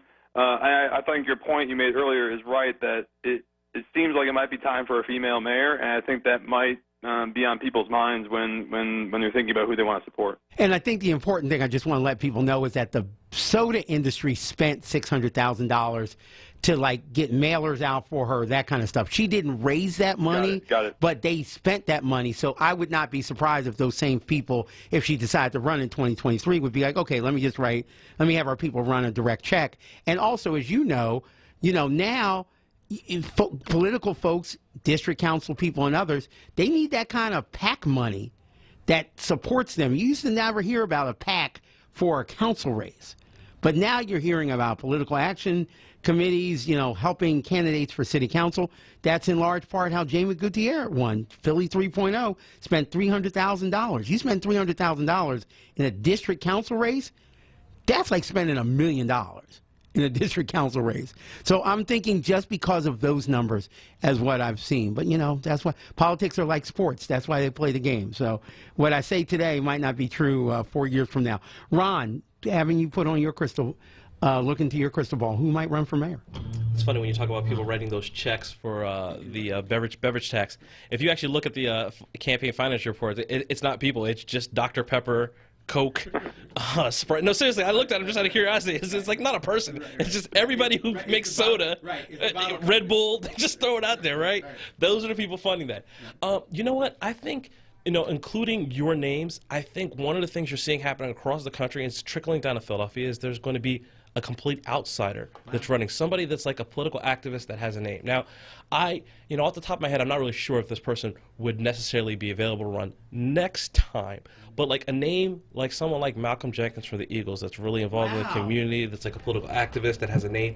Like when you have an open seat like that and you can kind of cultivate that energy of like change and like name recognition, I mean, like, we've seen it be done on a way that a lot of people in Philadelphia don't like on the other side, nationally, in Trump, a guy that's just, famous and that ran. But I think a lot of people, the one thing both sides of the aisle liked about that idea is that it's somebody that's not controlled by the soda tax industry, somebody that decided they want to run for you, the people. And so in an open seat, I think all of the people that are on council that you talked about are going to run. But I think the most formidable opponent is not going to be one of them, but one of them is going to rise, and their most formidable opponent is going to be a political activist from the outside that's able to either has name recognition already right now or able to cultivate that name recognition in Philadelphia. And Philadelphia doesn't have a lot of celebrities. Usually, it's athletes and it's broadcasters, and so.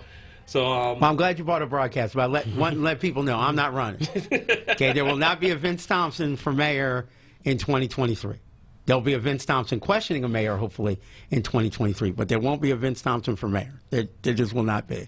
Let's go to the phone lines. Brother Mike from Ohio. Thanks for giving us a call on the Political Source. Brother Vincent, good morning. Good morning. I always enjoy listening to your show. I actually just moved down here about a year ago. What part of Ohio are you in, my friend? I'm in Columbus, bro. Oh, hey, man, I used to hang out in Columbus all the time. I went to school in Marietta. Okay. Yeah, it was the only place. I'm going to say it. I'm going to say it. It was the only place, because Columbus had black people, it was the only place I knew I could get a decent haircut. Oh, okay. So I would travel to Columbus every couple of weeks just to get my haircut and to see people that look like me. And I know you're in the middle. To let people know who are listening, Columbus is right where Ohio State is. The Ohio State University. That's correct. That is correct, Brother Mike. Go ahead. I'm sorry. I could tell you this, though. I looked at some demographics last week, and there's combined African and African American about 129,000 people out of over 800,000 people. So, it's kind of become very urban, which is okay, and it's great. But unfortunately, my goodness, you think there's some challenges in Philly. It's really, challenge in terms of getting the voice heard for the underserved and marginalized here, which I plan to get involved in. I actually, I've been involved in Philadelphia, man, since, police brutality in the early 70s, Rizzo charter change, and then that first good election on through till I left last year. So you talk very intelligent and astutely around politics, and I definitely appreciate that. I'm just here, and I am so, I feel for the people in Philadelphia, number one, for, just that low turnout. I have a lot of colleagues in Philadelphia, the Reentry Party, and some other folks, very grassroots, and I know they tried their hardest, but that voter turnout just really killed a lot of things that need to be changed, and it's very unfortunate. I really think that the mainstream strategists knew what was going to happen, and my heart just goes out to the people in Philadelphia.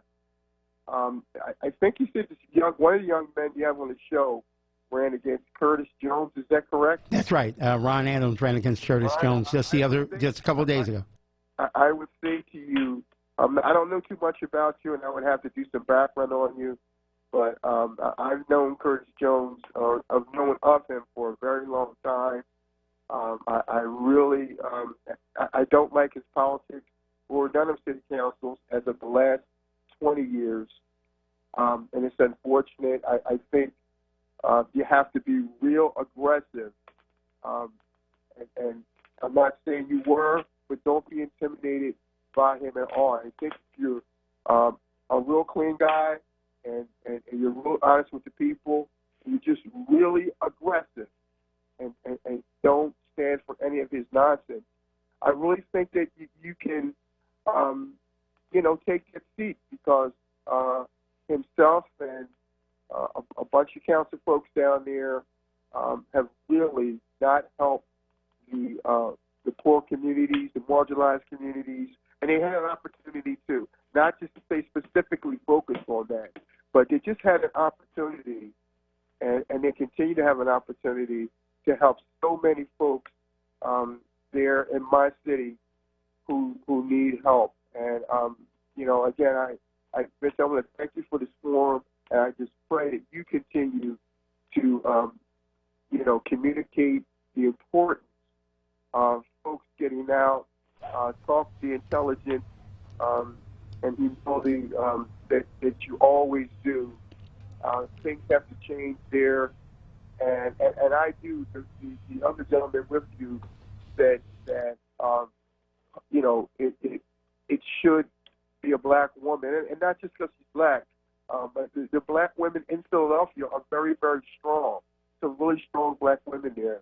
And it's just unfortunate that none of them afforded themselves the opportunity to run against Jim Kennedy, because there's a few black women, I think, whether or not they wanted to do that, and I don't want to name their names, but they probably could have ran against him, and I think they could have did a lot better than Tony, unfortunately. But it's a great town. They're doing a great job. And I just hope that we get the folks here that's going to change the narrative for folks who really, really need help and resources, because that's currently not happening, and it doesn't look like that down the road based on the... Hey, brother Mike, here's what I want to do, because I've lived in Ohio, right? And I know that WURD does not exist in Ohio. Okay, I know that. Right. But I don't want you to feel lonely from Philly, okay? So, Brother Mike, here's what I want you to do. I want to put you on hold. I want to take your phone number, and I'm going to send you a Word Radio T-shirt, because I want you to rock it around Columbus. I want you to rock it around the Ohio State University. Do not go to Ohio and call Ohio State University Ohio State University. You will get stoned. It is the Ohio State University. Okay, I'm going to give you another tip. The team's name is the Buckeye, but the Buckeye is actually a poisonous nut.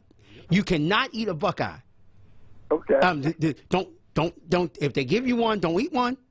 Don't. I'm telling you. Not like I tried one. I'm just letting you know my experience in Ohio.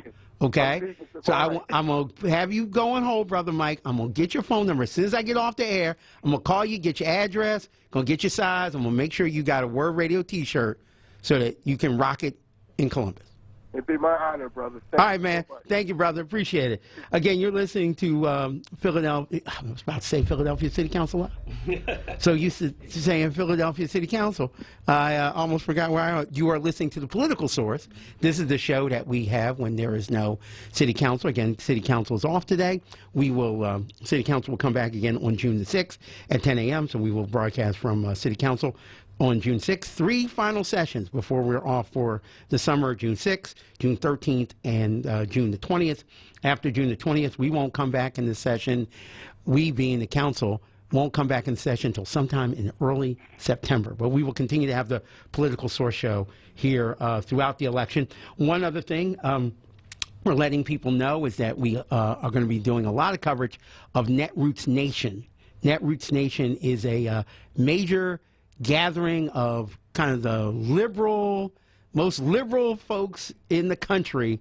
Well, they are going to be coming to Philadelphia July 11th through 13th, and one of the people who's helping to organize that is, you heard it, Helen Gim. And every Democratic candidate worth their weight in salt is coming to Philadelphia for that. And so Philadelphia is going to be the epicenter of Democratic politics, at least for 2 days in July. We will have comprehensive coverage of that here on The Political Source. And also, we're just going to continue to cover politics every day, every way, because it impacts people in a whole bunch of ways. I want to switch gears for a little bit, Professor, and we're being joined by University of Pennsylvania political science professor Mark Meredith. Professor Meredith, I've just told you I got a break for a commercial. Can you hold on for just a little bit longer? Because I want to get your opinion on the Robert Mueller comments from yesterday. Sure thing. All right, fantastic. Let's go to the commercial break again. If you want to give us a call, 215-634-8065 or 1-866-361-0900. During our 12 noon hour, we're going to be joined by Catherine Blavel. She is the Park and Recreations Commissioner. I know folks out there got questions about when the pools are opening and how you can get your Dell tickets. So this woman operates the Dell. She operates your summer pools. So we'll get every answer that you need to know. If you want to complain about your rec center too dirty or not clean enough, or they need more basketballs or something like that, this is the person that you speak to, and we'll make sure that you get your issues fixed here on The Political Source, 96.1 FM and 900 AM.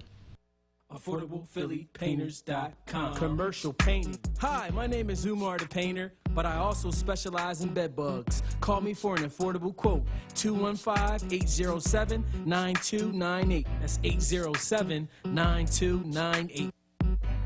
Be heard. Want another way to join the conversation? Follow us on social media using the hashtag onWURD. Be heard. Stay connected to Word Radio. Independent Black Media. Millions plan for retirement online. Estimate your future benefits, apply for retirement, and manage your benefits all from the comfort of your home. And give yourself the freedom to do what you want offline. Social Security's online services help put you in control with secure access to your information anytime, anywhere, allowing you to spend more time with family, friends, or simply just enjoying the day. Social Security, securing today and tomorrow. See what you can do online at socialsecurity.gov. Produced at U.S. taxpayer expense. You're listening to City Council Live, anchored by Vincent Thompson, exclusively on Word Radio, 96.1 FM and 900 AM WURD, independent Black media. You're listening to The Political Source here on Word Radio, 96.1 FM and 900 AM. I'm your host, Vincent Thompson. Phone lines are still open, 215-634-8065 or 1-866-361-0900. We're being joined in studio or by telephone by Mark Meredith. He's a University of Pennsylvania political science professor. We will now keep him as part of our Rolodex, so you'll hear more of Mr. Meredith here on The Political Source. And also we are being joined by Ron Adams. Mr. Adams, African-American gentleman who ran a really good campaign against 4th District Councilman Curtis Jones. Curtis Jones might not want to hear me say that, but he did run a very good campaign against Curtis Jones. He did not win election for the 4th Councilmanic District in the May 21st primary, but he is a name that you will be hearing about sooner rather than later. One of the things we are going to talk about, and it's making buzz all over the country, is the Robert Mueller press conference yesterday in his first public comment since concluding his report on Russian interference in the 2016 election. Special counsel Robert Mueller says he was bound by U.S. Justice Department guidelines prohibiting the indictment of a sitting president, adding that it would be unfair to accuse somebody of a crime for which there can be no court resolution. Now, let's play a portion of Robert Mueller's comments now, and when we come back, we'll get some comments from Professor Mark Meredith. Here is Robert Mueller's comments yesterday. If we had had confidence that the president clearly did not commit a crime, we would have said so. We did not, however, make a determination as to whether the president did commit a crime. The introduction to the Volume 2 of our report explains that decision. It explains that under long-standing department policy, a president cannot be charged with a federal crime while he is in office. That is unconstitutional. Even if the charge is kept under seal and hidden from public view, that too is prohibited. The special counsel's office is part of the Department of Justice, and by regulation, it was bound by that department policy. Charging the president with a crime was therefore not an option we could consider. The department's written opinion explaining the policy makes several important points that further informed our handling of the obstruction investigation. Those points are summarized in our report, and I will describe two of them for you. First, the opinion explicitly permits the investigation of a sitting president because it is important to preserve evidence while memories are fresh and documents available. Among other things, that evidence could be used if there were co-conspirators who could be charged now. And second, the opinion says that the Constitution requires a process other than the criminal justice system to formally accuse a sitting president of wrongdoing. And beyond department policy, we were guided by principles of fairness. It would be unfair to potentially accuse somebody of a crime when there can be no court resolution of the actual charge. So that was Justice Department policy. Those were the principles under which we operated, and from them we concluded that we would not reach a determination one way or the other about whether the president committed a crime. That is the office's final position, and we will not comment on any other conclusions or hypotheticals about the president. That was Robert Mueller speaking yesterday about his report on Russian interference in the 2016 election. Basically, Robert Mueller saying this: I wrote the report. The report is the report. Congress, the ball's in your court. Don't come back to me asking me no more questions. I'm not testifying. If you ask me to testify, I'm not going any further than what my report is. He did a 9-minute press conference where he just read a statement and left. He literally dropped the microphone and said, that's it. So, Professor, now that Robert Mueller has made his public statement and said the ball's in your court, Congress, do you see Congress moving with impeachment? You know, Congress is really in a tough spot right now because I think you hear a lot of people on the left really pushing this idea that impeachment is necessary. At the same time, you know, you look at public opinion data, and it doesn't seem like you have a majority of Americans right now, at least, who support impeachment. So you're really between a rock and a hard place, I think, on this one. If you're Democratic leadership in Congress, the thing I found most interesting yesterday was seeing the statement made by Joe Biden, who's been, despite running for president, pretty quiet, and seeing Biden, I forget the exact words, say something that it seems like maybe impeachment is inevitable. I don't think he used the word inevitable, but it kind of suggested that. I found informative because I sort of take Biden to be someone who's talking about what maybe more moderate Democrats might be thinking.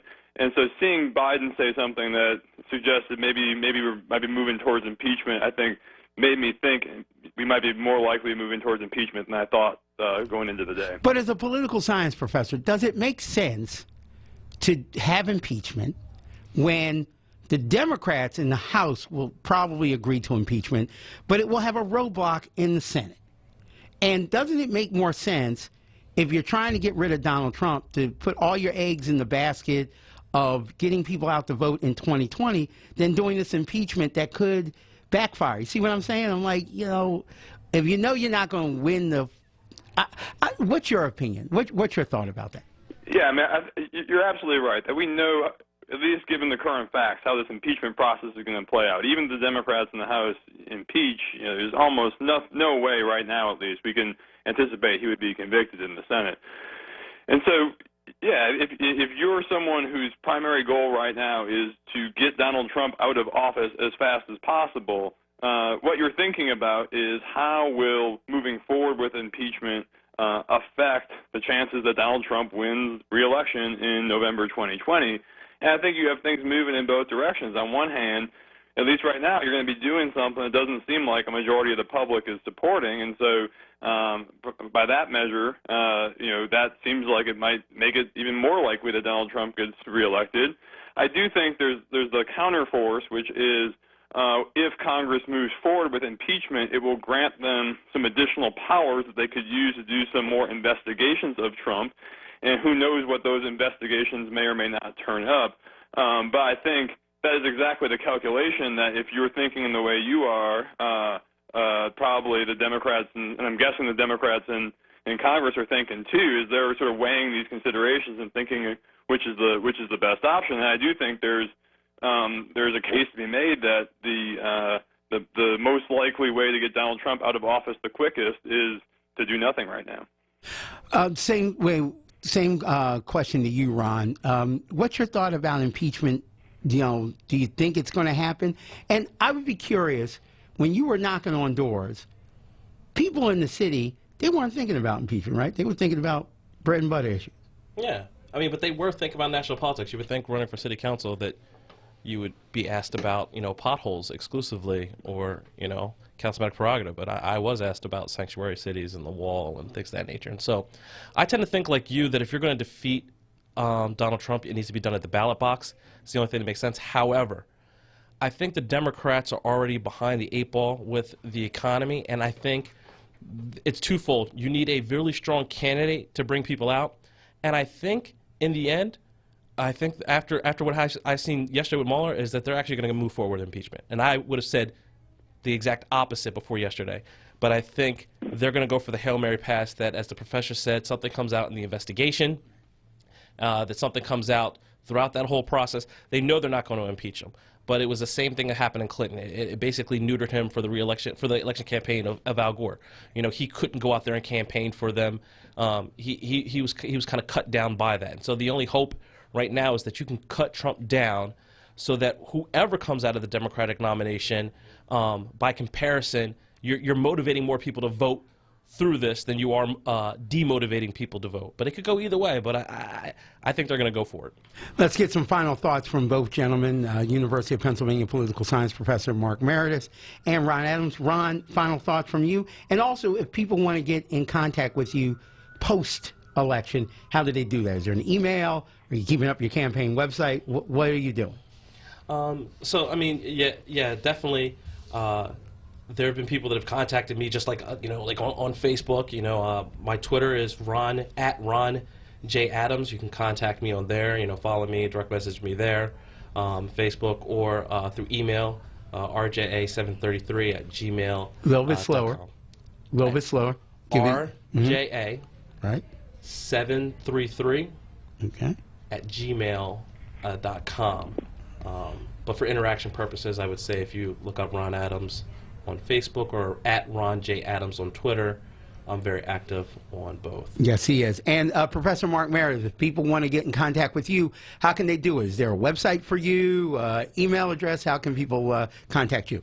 Yeah, the best way is my University of Pennsylvania email. It's just my first name, MarcMere, @sas.upenn.edu. Repeat that once more for our listeners who might be writing it down. Sure. my email address is marcmere at upenn or at sas.upenn.edu. Okay, .edu. And we will also make those available on my Twitter account, which is MediaManCom. That's MEDIAMANCOMM. It is 1 minute until 12 o'clock. We're going to take a quick commercial break right now. We're also going to open it up to the phone lines, 215-634-8065 or 1-866-361-0900. Stay tuned. We have the Parks and Recreation Commissioner joining us by telephone to answer all of your questions about when's the summer pools opening, when's the Dell season opening, the latest on the rebuild initiative, when your park and recreation center is going to get fixed up. And also, this is your chance to complain about that park and recreation center that you say isn't fixed. There's a big old hole somewhere. This is the person that you want to get this to because she is in charge of the whole system. Fairmount Park, the recreation centers, that's Catherine's job. We'll have her on in just a moment. You're listening to The Political Source here on Word Radio, 96.1 FM and 900 AM. You asked for it, and you've got it. The rapping professor, Dr. Aaron Smith, will be in the community now more than ever. I'm out in these streets. With Word Show on the Go. Hosted by the rapping professor, Dr. Aaron Smith. Holla at your boy. Learn where you can catch Word Show on the Go at wordradio.com. Or search the hashtag Word Show on the Go. For more information, follow us on social media at onWURD. And stay tuned to Word Radio, 96.1 FM and 900 AM WURD. And wordradio.com. Hi, this is John. Hi, this is Juanita, owners of JD's Auto Body and Painting. We're located at 6300 Wayne Avenue, right there at the intersection of Wayne and Washington Lane. We really like to thank all you Word listeners for the support that you've given our business, and we really hope to see you in the future. JD, tell them about our products and services we have. We have a new state-of-the-art paint shop along with our body shop and detail shop. We can help you with the dents and scratches from the winter season. Come to JD's Auto Body and Painting. Come on out and check us out. We're still honoring that Word 10% discount. Give us a call, 215-848-5949. Again, 215-848-5949. Thanks again for supporting our business. We really appreciate you. See you at JD's Auto Body and Painting. We are progressive and proud and interactive. Follow us on Twitter, Instagram, and YouTube at onWord. This is Word Radio, 96.1 FM and 900 AM WURD Philadelphia. Streaming live at wordradio.com. You're listening to City Council Live, anchored by Vincent Thompson, exclusively on Word Radio, 96.1 FM and 900 AM WURD, independent black media. Welcome back to the final hour of the Political Source here on Word Radio, 96.1 FM and 900 AM. I'm your host, Vincent Thompson, principal of Thompson Media Man Communications. We want to thank Ron Adams and University of Pennsylvania political science professor Mark Meredith for joining us. If you want to get in touch with Ron Adams, you can contact Ron at his Twitter address, which is at Ron, R-O-N, the letter J like in Johnson, Adams, A-D-A-M-S. I don't know Ron's middle name. I just came up with a name for the J. I don't know if it's actually Johnson. I just came up with a middle name. So it's Ron J. Adams. That's his Twitter. And you can email him at rja, the number 733, at gmail.com. If you want to reach out to University of Pennsylvania political science professor Mark Meredith, you can reach out to him at marcmere at sas.upenn, UPENN.edu. So that's marcmere at sas.upenn.edu. And you'll be able to, I'm also going to post those on my Facebook and Twitter page in just in a few minutes. We are awaiting Philadelphia Park and Recreation Commissioner Catherine Ott Lovell to join us. When she comes on, we'll talk about the new Suit Up to Summer swimwear drive that the Recreation Department is doing. The city's 72 outdoor public pools and spray grounds will be opening soon. The neighborhood pools will be opening on a rolling basis starting June 17th to June 28th. The city is also hiring lifeguards. So if you're got some lifeguard skills, you might be able to get a job that pays you $13.65 an hour. And the Robin Hood Dell season of music is opening up. Who's on the lineup? And also, we are going to have a free ticket giveaway during this segment. So don't call me now to try to get on hold for the tickets. I will let you know when we are doing the ticket giveaway. Okay? I'll let you know. So promise you, I'll let you know when we get on. But don't call now hoping that you're going to wait to get these Dell tickets. There's some really good Dell tickets, too. But we're going to go to the phones right now really quickly. We've got, is it Elsie? Elsie from Old City. You're on the Political Source. And good afternoon to you. Good afternoon to you. Mr. Tom? Yes. Can you hear me? I can hear you. Keep on talking. Oh, all right, great. Just wanted to mention that I was a little disappointed in the election last week. I guess I should have expected the results for the most part the way they were, but... What were you disappointed about the election? Which particular race? Well, I was definitely disappointed in the Common Pleas Court judges. Mm-hmm. And I don't believe we had one person, a black person, as we say, a person of color, that was selected. No, we did not. Okay. And that's a sad thing. That's really sad. That's sad, and it seems to me that it's pretty much intentional. I do live in Old City, and the ward and division that I'm in, I looked at the ballot, and I didn't see any of the black candidates for Common Pleas Court. Didn't see any one of those selected. Now, they did support a couple for city council, but we need black judges. We need people, more diversity in this judicial system, and because we are the ones who get arrested and processed and all of that so much, I think we need people who have a broader outlook and who have people that look like them in charge in a courtroom. But why do you think that happened? If people knew about, obviously for judgeships, having party support is important, right? Because judgeships, most people don't know about them. They don't hear anything about them. But, you have organizations like, I'm just coming up with some names, the Black Clergy of Philadelphia. You've got African-American ward leaders who are out here and others. And they still can't seem to get these black folks over the finish line. The barristers, for example, the African-American law organization, can't get them over the finish line. I wonder, I'm always scratching my head why. I don't think they get the party support that they should have. Okay. That's what I think. And it seems to me that they're pretty consistent with that. We still don't have a black state Supreme Court justice, right? That's true. Okay. We may have a state Superior Court justice. We might. That's what I'm saying. We might. I'm underlining might. Yes. We had Judge Woodruff that was running for the state Supreme Court. Right, Dwayne Woodruff. Yes, supposedly they were giving him their support, but I don't think they really gave him. Yeah, they didn't give him jack. Talk about the Democratic Party. Yeah, I'll say this publicly. They didn't give him jack. No, I didn't think they didn't, and I believe if they would, and if they do, then they'll make it. So, what are we going to do about that? I'm not sure, but I know we better do something. And we definitely need to keep talking about it and putting it out over the airways, putting it out in the public sphere so that people will think about this. That is extremely important to me. Well, thank you for bringing that out, Elsie, and continue. I have one go more ahead. thing I want to mention. Oh, go ahead. That is about this impeachment. If we can't do what's right, that's why Congress people are there.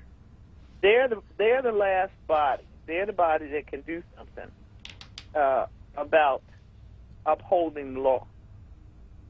If they're not going to proceed and do what they're supposed to be doing, and I do believe that Mr. Mueller was very clear in what he said, and we used to have a saying, either do something on the pot or get up off of it. That's right. Okay.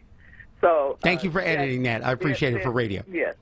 They're afraid, these Democrats supposedly, about losing the election. Why don't you stand up and do what's right? if you do what's right, then people will learn to do what is right. We should not have a person in that office, even if the Senate doesn't follow through and convict him. The process should be exercised, and all of those materials that pertain to it, every evidence, they should put it out there. The people, if you teach them, they will learn. And they'll know that no one, not even number 45, is above the law. He's committed impeachable offenses, numerous ones, and it's about time. So I say, go forward to do what you were elected to do, and that you have a responsibility to do. And guess what? If they lose, then they lose the election. But I don't think they will. I think people will stand up and show up. Thank you, Elsie, for giving us a call here on The Political Source, and thanks for listening to the City Council show as well. You're listening to The Political Source here on WURD Radio, 96.1 FM and 900 AM. I'm your host, Vincent Thompson. Joining me right now is Philadelphia Park and Recreation Commissioner Catherine Ott Lovell. She is going to talk about a variety of things that impacts the Parks and Recreation Department. Catherine, thank you very much for being with us on The Political Source. I appreciate the time that you've given us. Hey, Vincent, how are you doing? Oh, I'm very, very well. Good. For listeners that don't know, what do you oversee? We know that you oversee the Philadelphia Parks. You also oversee the Rec Department. What is part of your portfolio? Yeah, it's huge. We are so lucky as Philadelphians to have this massive park and rec system. I don't think people realize how big it is, but we have 10,000 acres of land. We have about 3,000 full and part-time employees. We have 140 neighborhood parks, 150 rec centers, 5 older adult centers, 6 golf courses, 5 ice rinks, and 74 pools. So it's a huge system and about 160 miles of trails. Wow, and the 10,000 acres of land is what we know is the Fairmount Park system. Yeah, it's parks, but that also includes former recreation parks. So it's basically all the public space that we have adds up to about 10,000 acres. Wow. So let's ask. One of the reasons that we have you on is there's a new Suit Up to Summer swimwear drive that just kicked off, this week? Yeah. Talk to our listeners a little bit about it, and how can people contribute to make sure that kids or adults that want to go swimming have the proper swimwear. Because I was surprised to realize that a lot of times people can't go swimming because they don't have the proper swimwear to get in the pool. Yeah, well, first of all, I want to thank you, Vincent, and WURD for profiling this program. It's awesome that you guys reached out about this, and we're really grateful for the coverage and the promotion that you're giving it. So thank you so much for just supporting initiatives like this and being aware of them.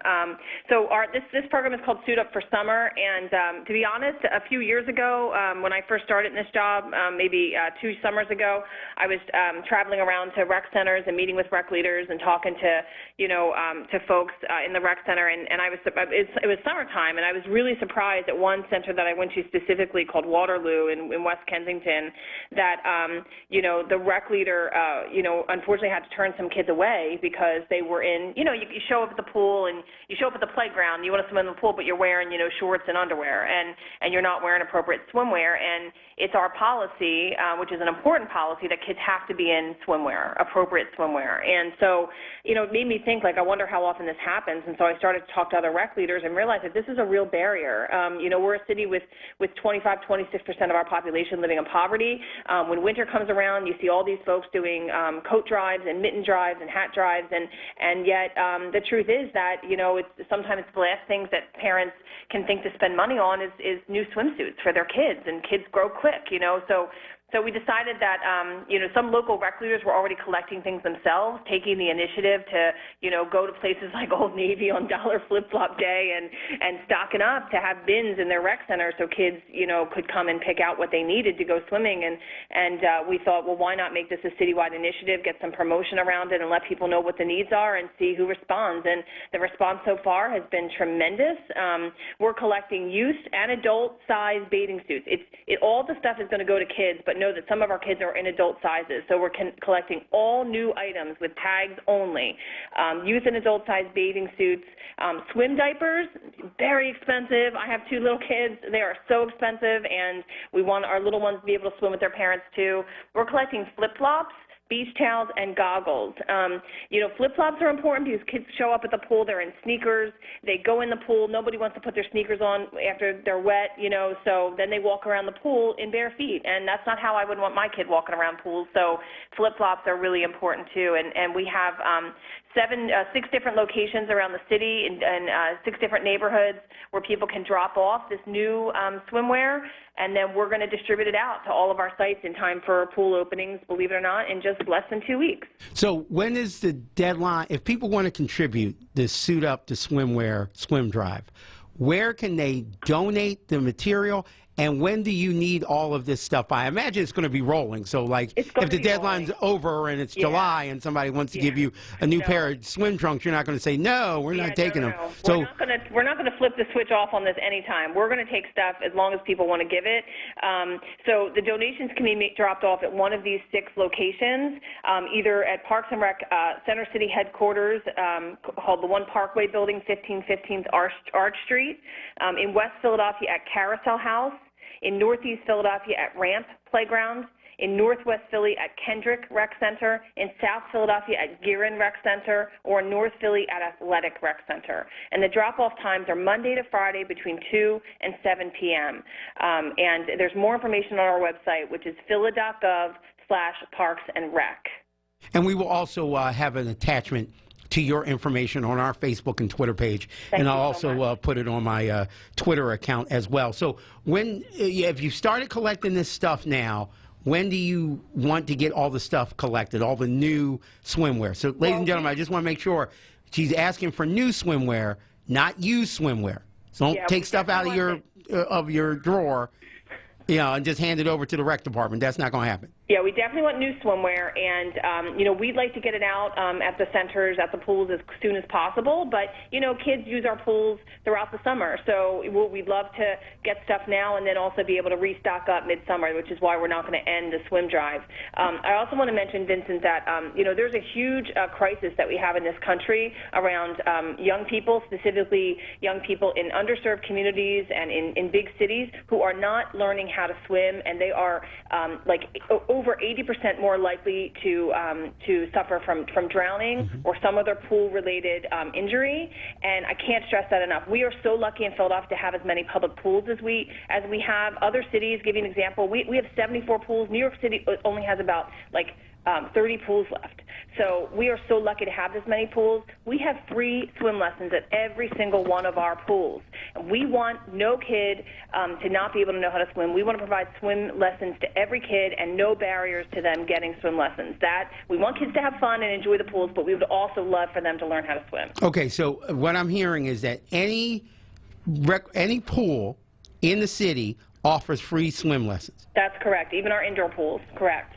And the only thing that people have to do is sign up for them, right? That's right. That's what they got to do. Okay. What, Commissioner Lovell, why do you think so many kids don't know how to swim, especially kids of color? Black kids don't know how to swim. Now, it could be a fear of water. It could just be a fear of a lot of different things. But why is it that you see that kids of color do not swim? Yeah, it's a national issue. I think in Philly, we don't have the data here in Philly. I think in Philly we're probably higher in terms of kids knowing how to swim than most cities because of the number of pools we have. But you definitely see a national trend in cities to close their pools because of the expense of having pools open and the maintenance that's required to keep pools open and just the lift of getting all those lifeguards hired every year. We hire 800 people to staff our pools. We got to hire them within 6 weeks to get these pools up and running. And some cities have just abandoned that because they can't do it anymore. They've decided not to prioritize it. So I do think in Philly we probably have a higher percentage of kids swimming, but I also think there's so many things competing for kids' time these days. I mean, when we were little, what else was there to do on hot days? You didn't have air conditioning. I didn't anyway. You went outside, you either opened the fire hydrant, or if you were lucky enough to have a lawn sprinkler, or you went out to the public pool. And I think there's so many things competing for kids' times these days, like technology, cell phones and screens, to name just a few, that there's just not as many kids who are learning how to swim. And we do have a ton of people using our pools. We had close to 1 million pool visits last year, and that was a rainy summer. So on average we have at least 1 million pool visits. So we know that kids are getting out and using our pools, but we want to make sure that they not only learn how to swim, Vincent, but that when you learn how to swim, you can also become a lifeguard. And that is a great paying job for young people. And P.S., we are still hiring lifeguards. So if anyone is interested in becoming a lifeguard, it is an awesome summer job. It is a well-paying summer job. Please reach out to us or visit our website and apply to become a lifeguard. And this is a great pipeline for kids to become lifeguards. Now, you said that you hire 800 people to become lifeguards. The starting salary is $13.65 an hour.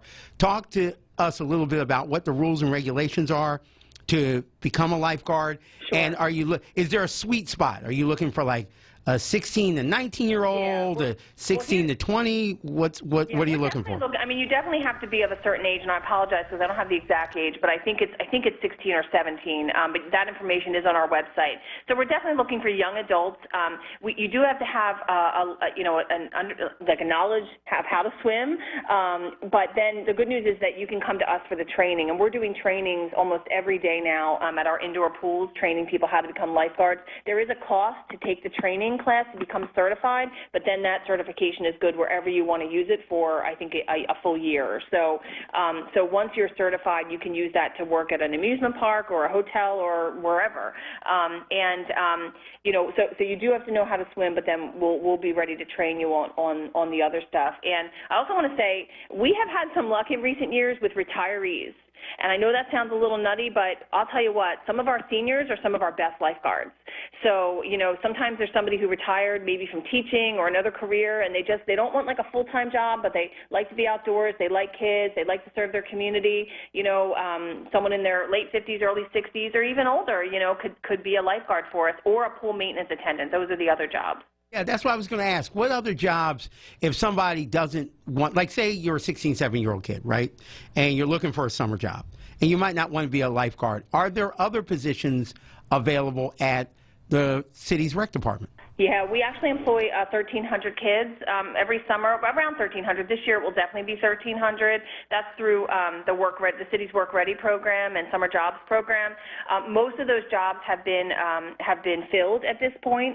We've been processing kids for 3 months already in every neighborhood of the city. So most of those 1,300 jobs are filled. But if kids are interested, they should always check with their local recreation center and the leader there to ask them about what jobs might be available. If there's not an availability there, then that rec leader can reach out to a neighboring rec center and see if there's any availability there. But we love having teens work with us. They are like a critical part of our workforce every summer. And, I can't tell you how many of those young people eventually end up working for us as a career. We have so many of our full-time employees that started out, as lifeguards or as summer youth workers, and they make a career of it. Catherine, let me ask, and we're speaking to Catherine Ott-Lovell. She's the Philadelphia Park and Recreation Commissioner. And if listeners out there have any questions for her, because I always know that there is a question about the parks, the pools. Somebody's got something that I know that they want to complain to Catherine. She's a city employee. No. They're caring loudly. What are they doing, Catherine? It's what Leslie Knope says on that show, Parks and Rec. They're not yelling or complaining. They're just caring loudly. That's good. I like that. That's a good one. Well, ladies and gentlemen, you can care loudly here at 215-634-8065 or 1-866-361-0900. You can shout as loudly and care as loudly as you want with the Park and Recreation Commissioner, Catherine Ott-Lovell, who's joining us here on The Political Source. For the Suit Up to Summer Swimwear Drive, I also understand that people can also donate money, correct? If they don't want to donate equipment, they can donate money to the program, right, if they want to. Yeah, we have a partner, the St. Christopher's Foundation actually is partnering with us. They made an initial donation of $5,000 to the Suit Up for Summer Swimwear Drive, and they offered to accept additional donations that they will then use to purchase the swimwear for kids to be distributed at our center. So that information is on our website, too. They can make donations to St. Christopher's Foundation. How many suits do you need? I mean, really, for this to be successful, how many suits do you need? Like, if you have you've got thousands of kids, you've got 1 million pool visits, like you said.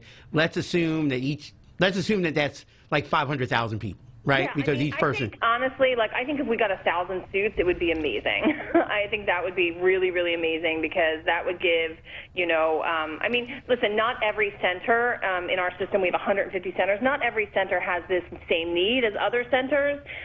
So there are some centers that will say, look, I'm only going to take a dozen. But there are some centers that might need 50, 60, 75 suits just to have available for the kids. So I think if we could collect 1,000 suits, listen, if we don't use them all this year, we'll use them throughout the year in our indoor pools.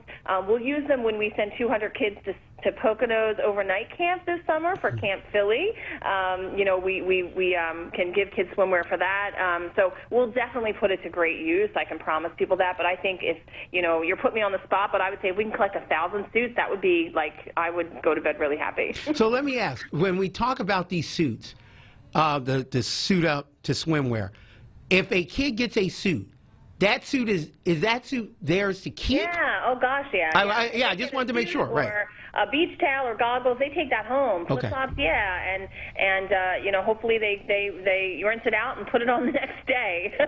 We want that kid to have that swimsuit, and absolutely, that's theirs to keep. Okay. Now we hear that the city's 74 outdoor public pools and spray grounds will be opening soon. Drum roll. When will the neighborhood pools open? When will they close? I knew you were going to ask me that. So the first pool, I can tell you when the first pool is opening because the schedule of pool openings is the most secretive schedule in the city of Philadelphia. It is pretty secret. It's like a Beyonce concert secret. I literally, Catherine, can get the list of the block captains before I can find out what pools. No, you cannot. I can actually get a list of them before I can get the pools. Okay. Let me tell you why. I never talk about this, but let me tell you why it's hard. It's because we are hiring lifeguards every single day, and as we hire them and a pool is staffed, it goes on the list as being ready to open, right? Okay. But then keep in mind, these pools are 50, 60, 70 years old, so we've also got all of our skilled trades guys, and shout out to our plumbers and our painters, because this time of year is a nightmare for these guys. They're working round the clock getting these 50, 60, 70-year-old pools ready. So much of our pool schedule depends on, is the pool physically ready to open, or is it staffed up? And then the health department comes out to inspect our pools as well to make sure all of our levels are good. So all of those factors are taken into consideration. So we don't mean to be secretive about the schedule. It's just a moving target until literally game time. So the first pool is opening on June 17th, and that is Bridesburg Pool. And the reason for that is that Bridesburg is a brand new pool that was being redone and has been in progress for a few summers now. So they haven't had a pool. The pool's been down, and it's the first pool that we've redone in a really long time. So we're going to open the pools with Bridesburg first on June 17th, and then throughout the next 10 days there will be a rolling schedule of pool openings until they're all open by June 28th, and they will all stay open until mid-August. Okay, and there are 74 pools, right? Well, there are 70 indoor pools. Outdoor pools, and then there are our indoor pools, which are actually school district pools, but we staff them. And of the indoor pools, we currently have two that are open and operating, and that's Lincoln and Pickett. Okay, so Lincoln, Pickett, and Carousel. There's one Sayre pool that's offline right now. Okay, so that's what I was going to ask. What pools will not open this year? Fishtown is being redone. So Fishtown, which the Fishtown is called the Swimmo, that is currently being redone. So that will be offline. And then Sayre Pool in West Philadelphia has been down for some time due to some mechanical issues. That's an indoor pool. Right. That's the one at Sayre High School. It's next to it. That's Sayre Rec Center. That's right. Yeah. So every other pool will open except the Fishtown pool and the Sayre pool. Correct. This summer. That's correct. And then also, Vincent, remember we have 130 spray parks. So, from Memorial Day to Labor Day, these spray parks are open. Right. So, if your pool is not open yet and it gets hot, go check out one of our spray parks, and you can go to our website and find out where all of our spray parks are. And a spray park is basically a park that sprays water. Yeah, Yeah, it's like a sprinkler park. Yeah. There's some really, really cool new ones that we've done over the years. There's a beautiful one that opened recently in Wissinoming. I have a couple of favorites, but Heron Playground in South Philly is a really cool one. So the spray parks are sometimes just as cool as the pools because we can keep them open longer, and there's no age limits. In the pools you have to be a certain age and to be in there without a parent. And the spray park, anybody can just go run around and get cooled off. And the spray parks, when do they open? They're open. They should be open anytime it's hot, so they can just be turned on at the rec center. Okay. So they're going to be open any day now, as soon as the weather's ready for them to be up and running. So is there, for a spray ground, is there a certain temperature that has to be hit before they're open? Does it have to be like 85 degrees before you turn it on? It's more, to be honest, it's more the judgment of the rec leader. Okay. So, if there's kids out there and it feels like a hot day, and there's no lightning or thunderstorm, the rec leader can turn it on, and he or she can also turn it off. Okay, cool. So we're speaking to Catherine Ott-Level. She's the commissioner of the Philadelphia Parks and Recreations Department. She is talking to us about the Suit Up to Swimwear to Summer Swim Drive. And Catherine, I will make a donation. Thank you, to the suits. I like the people in suits. Now I'll fall like a rock inside the pool. Do you want to jump in the pool on opening day? You know what? Okay. You know what? If you put me on the not super, no, listen. You could do it. No, listen. Don't put me in the super deep end. Okay, and I'll do it. We'll get you a little swimming, okay? That'll work. I'm a grown-up. I've been embarrassed. A little dinosaur float we'll get for you. That'll work. Trust me, it's not the first time I've been embarrassed, and it won't be the last. So, okay, so I'll make a commitment that on June 17th I will come out because my birthday is June 28th. Oh, perfect. So you're opening up the last pool. I'm going to take some credit in that happening. But I'll come out to Bridesburg on June 17th, and I'll go in. Okay? I'll do that. And if you could, Commissioner, I want you to hold on for just 1 second. We're going to have you reveal to our listeners about the Robert Hood Dell season. And I'm opening it up to callers right now because we're going to give away 2 tickets to the 5th caller. But here's the deal. In order to get these tickets, you're going to actually have to get on the line and talk. So I'm not just picking the 5th caller. I want to hear something from somebody. I know somebody's got something to say about the Park and Rec Center. I know it. I know my listeners, somebody's got something. My playground's not open. The Bridesburg pool is opening first. Why isn't my pool? I want to hear something before we get these tickets. So when we come back, the commissioner is going to give us the rundown for the Robin Hood Dell season, which starts in July. Who's on the lineup? And we've got 2 free tickets to give away. Give us a call, 215-634-8065 or 1-866-361-0900. These are free Dell tickets, ladies and gentlemen. I'm giving you 2.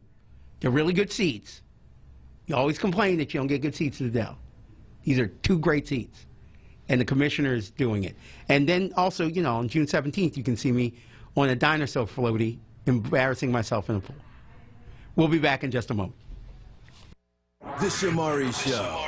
Fridays 1 p.m. to 4 p.m. on Word Radio. And streaming live on WordRadio.com and the Word Radio app. Who will protect the citizens of the tri-state area from careless motorists, doctors who make medical mistakes, and companies that make defective products? Who will ensure that property owners are held accountable for dangerous conditions on their land? Who will represent the people with the honesty, integrity, and compassion that they deserve? I will. I'm Sam Anman, your advocate, your lawyer, but most importantly, I'm your friend. For more information, call 215-935-6901. That's 215-935-6901. Call now. WordRadio.com. What's up, everyone? I know you know the word. No, not the station, but the word. J-O-B, that is. And our friends at Amoroso's Baking Company are hiring right now. Amoroso's has been baking the delicious breads in our community for over 100 years, and they want you to join their team today. The old and the young love Amoroso's, and they're hiring right now. Check it out. They offer fair pay and provide health, dental, and prescription plans after 90 days of employment. Call Scott Drummond at 856-754-0360 or visit amorosos.com for details. You're listening to City Council Live, anchored by Vincent Thompson, exclusively on Word Radio, 96.1 FM and 900 AM WURD, independent black media. Welcome back to the final moments of the Philadelphia City Council. See, Catherine, I'm so used to being the city council. When I'm into the studio, I don't remember to call it the political source. Is Catherine on?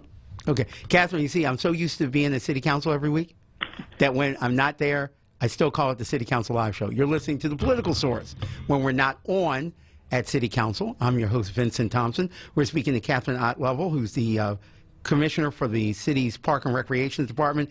All right, Catherine, the Robin Hood Dell season is upon us. Give us the lineup. So I will definitely give the lineup, but I'm not Catherine. Catherine and I are playing musical chairs. Oh, wow. She just, this is Tiffany Thurman. I'm Hey, the chief Tiffany. Of staff. Hey. So I'm the chief of staff for Parks and Recreation. Right. Catherine ran into a talk. So we're playing musical chairs now, but it's so indicative of what, how amazing our department is and how we're always, running from one thing to the next. So let me give you the lineup for the Dell. Yeah, I was going to say, I heard a different voice, Tiffany. I'm glad you told us. You did. Hopefully just as bubbly and upbeat. Yes. But I'm really excited to share that tickets are now available at thedellmusiccenter.com, or you can get them at the box office in East Vermont Park. We're super excited about the new lineup. So the OJs, they're going to be there July 11th on opening night, featuring Russell Thompson of the Stylistics, the Bloodstones and Intruders. The 2019 lineup, it includes compelling acts that span from generations, including Neo, Anthony Hamilton, Gregory Porter, my favorite, SWV, Tamia, India Ari. I'm sure you all know about that beautiful song she just released with David Banner, and The Whispers. So we're really excited about the amazing lineup this year, and then we have quite a few special events. So on September 5th, the 5th annual Make the World Better Foundation benefit concert will take place, and that's hosted by former Eagles player Connor Barwin. That's his charity, and they're raising money at this special conference on that date, and they're going to have acts featuring the Future Islands and a secret special guest, which we will announce at a later date. On August 28th, my favorite, master scientist Grant Hank, he's going to have his mega back-to-school event. I absolutely love the work that he does in the community. He is internationally renowned, and he offers this free event every year with a lively science show. And students that attend will get a free book back to go back to school and other school-related materials. And then, of course, near and dear to our heart, Recovery Idol will happen on August 23rd, and that showcased the talent of people that are in recovery. So the Philadelphia Recovery Coalition, they came together and they partnered with a host of other organizations to host this Recovery Idol. So Parks and Recreation, the City of Philadelphia's Department of Behavioral Health and Intellectual Disability Services, and Pennsylvania Recovery Organization Achieving Community Together.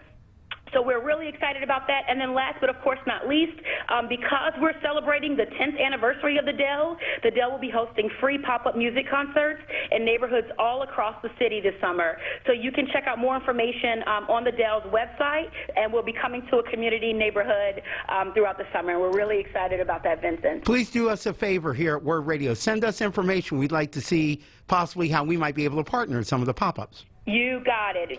I know we partnered for Kwanzaa over the last 2 years, and so we absolutely love working with you and working with the radio, and we will definitely send you that information to do the same this summer. Well, I do have to say this, ladies and gentlemen. It was me that bugged Mayor Kenny to light up Boathouse Road for Kwanzaa, and the mayor capitulated, and it was up to the rec department to make it happen. So I will say thank you to the rec department for taking a dream of mine and hearing me bug you over and over and over again for a year and making it happen. And the mayor has agreed to keep the Kwanzaa lighting for as long as he's the mayor. So we know it's going to be around for at least another 4 years. And trust me, when the next mayor is being elected in 2023, that's one of the first questions I'm going to ask whoever is running. So, and we appreciate that. It didn't take much, arm wrestling. It's an amazing idea. I don't know why we didn't do it sooner. So thank you so much for coming up with that idea. You're welcome. You're welcome. And thank you very much for the city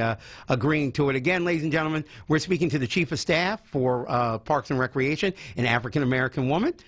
So if you got a complaint about a rec center, you're speaking to the right person. If you're not speaking to Catherine Ottlevel, this is number 2. That's right. That's Tiffany is the number 2. Let's go to Curtis at Northeast Philadelphia. Curtis, you're on the political source.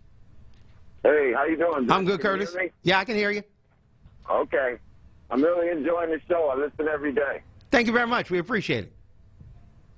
Yeah, I just wanted to ask about are there different times that the pool is open? What's the latest that the pool stays open? Okay, that's a good question. And Curtis, you're not the winner of the Dell tickets, but we are going to answer that question. What's the latest that the pools stay open this year? The times vary depending on your site. And so that information is definitely on our website. If you go to www.phila.gov/Parks and Recreation, we have a new Finder app. You put that information in, the site that you're looking at, and that you'll have the times for every site. But the general time that pools open are generally like 9, 10 o'clock, right? And they don't close till like 5, 6 o'clock, right? They're not like open till 9 o'clock at night. But they No. They're definitely not open till 9 o'clock at night. Right. So, but there are some sites where we do like activities like Aqua Zumba in the afternoon. So generally it's 9 a.m. to 5 p.m. But those times may change depending on what's happening at that specific pool. But no, it doesn't. It certainly doesn't go well into the evening. Let's go back to the phone lines. Deborah from Philadelphia, you're on the Political Source. Thanks for calling. Hi, Jay. How are you today? I'm fantastic. Very good. I don't have a comment about the pools. I was listening. I enjoy your show all the time. I wanted to know, I missed the part about how I can donate a bathing suit or some suits for the swim program. Okay. We have some drop-off sites all around the city. If you tell me what location you're in, I can tell you the best site to drop it off. Okay. I'm in the northwest section of the city. Great. So if you're in Northwest, we encourage you to go to Kendrick Recreation Center, and that's located at 5822 Ridge Avenue. All right. Now, Deborah, the important thing is these have to be new bathing suits, right? So there's got to be something that you go. No. We making it clear now, okay? Because we know folks might have something in their closet because they're kids. I have 3 kids. I might have one. I'm like, oh, let me donate something. The rec center don't need that. They need you to buy them brand new. The tags need to be on. So when you deliver them, the tags need to be on everything. The flip-flops, everything like that. Now, you can also donate online as well. So if you want to just give financial, you can as well. Is that correct, Madam Chief of Staff? Yes, that's correct. Yes, and so we have an amazing organization, St. Christopher's Foundation. They're doing their own, a bathing suit collection, and if you want to donate financially, you can visit their website. Thank you very much for giving. You have anything else you'd like to add, Deborah? That's it. Thanks so much. Okay, thank you very much, Deborah. I do appreciate it. Let's go to Denise in West Philadelphia. You're on the Political Source. Good day to you both. I'm glad that this is, well, first of all, I'm a long-time listener. I did have a membership at one time, and I hope to financially be able to support the station again. Well, we thank you very much for listening. Are you a first-time caller? No, not a first-time caller. Okay, well, we thank you for supporting us. Frequent. Okay. But I listen to words, I can't say I'm listening to it when I'm sleeping. However, my children tease me because they say, well, Mom, you don't get paid for work. But every time I strike a conversation with whomever, it could be the person who came in from the gas company to fix something, I always mention WORD. Well, I'll say this, Denise. What I'm going to do for you is, after you ask your question, go on hold because I'll send you a shirt. Oh, thank you. I'll get you a T-shirt. Yeah. If you rock WORD like you do and listen to us in your sleep, yeah, I'm going to get you a shirt. Oh no, there's no if about it. Gotcha. Anyone can tell you who knows me well. Now, in reference to the pools, okay, so I understand the thing about donating to the pools for our children to be able to have swimwear. So that's for adults and children. Yes. Yeah. Absolutely. Oh, it's really for kids, right? But some need adult. Kids. Yeah, but some kids need adult sizes, so that's why we're saying we're collecting suits for youth and adults in all sizes. Right. Okay. Now, in terms of the financial, in the event that I'm not going to a store and purchasing it from where, I too would like the information to donate financially. So if people want to, I guess the question is, if people want to donate financially or they just want more information about the program, where can they find it on your website? And just to let listeners know, as soon as the show's over, we're going to also post it on our Facebook and our Twitter page, and also my Twitter page, which is MediaManCom. So if you don't remember this, just go to Word Radio's Facebook page, and we'll be able to tell you all the information. Go ahead and let us know where people can find that information. Sure. So for more information about the actual campaign, you can visit phila.gov/Parks and Recreation. And if you would like to donate if you want to donate the swimsuits, we encourage you to drop off at one of our 6 locations. But if you would like to make a financial donation, we do have an organization that took it upon themselves to say, hey, we're going to do our own, fundraiser for this initiative, and that is St. Christopher's Foundation for Children. And so if you'd like more information about their campaign, you can go to scfchildren.org. That's St. Christopher's Children's Foundation. Okay, that's excellent. In reference to the tickets, do I qualify at this time? You know what, Denise? You are not a winner of the ticket, but I will give you a shirt. I will give you a shirt, but you got to hold on. What'd you say? I said I'm most appreciative of that. Oh, you're welcome. You're welcome. You're welcome. Because we're going to go on break. So I want the Chief of Staff to tell us, before we go on break, what ticket will people get, courtesy of the Parks and Recreation Department. So if you would, Madam Chief of Staff, tell our listener what one of the next callers between now and 1 o'clock will receive from the Parks Department. So for one of our next callers, you can receive a ticket to one of our upcoming Dell shows. That's right, courtesy of the folks at Park and Recreation, and I will pick the winner, and the winner will be coming up after this commercial break. So if you still want to get involved, give us a call at 215-634-8065 or 1-866-361-0900. You're listening to The Political Source here on Word Radio, 96.1 FM and 900 AM. This is Solomon Jones, and I'm back on WURD 900 AM and 96.1 FM, and we are going to move our community forward. Tune in at 7 weekdays on WURD. I'm back by popular demand. Hey, Pico customers. How would you like to save energy and money and get $75 for that old working fridge or freezer in your garage or basement? Well, Pico makes it easy for you. They'll come to your home, pick it up, dispose of it responsibly, and give you $75. That's right, $75. Just schedule your pickup at pico.com/recycling or call 1-888-5-PICO-SAVE today. That's pico.com/recycling or call 1-888-5-PICO-SAVE. Support independent black media and join the Forward movement now at 215-425-7875 or visit wordradio.com.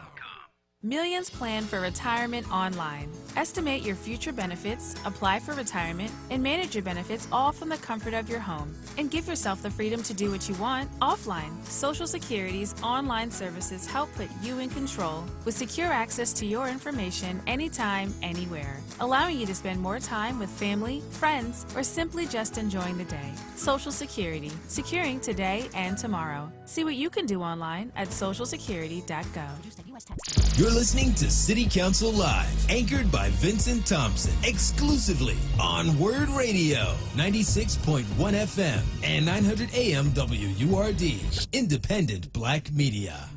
You're listening to the final moments of The Political Source here on Word Radio, 96.1 FM and 900 AM. I'm your host, Vincent Thompson. We are speaking with officials from the Philadelphia Park and Recreations Department about the variety of programs that they have going on. The Suit Up to Summer swimwear drive. They are now collecting swimsuits for kids.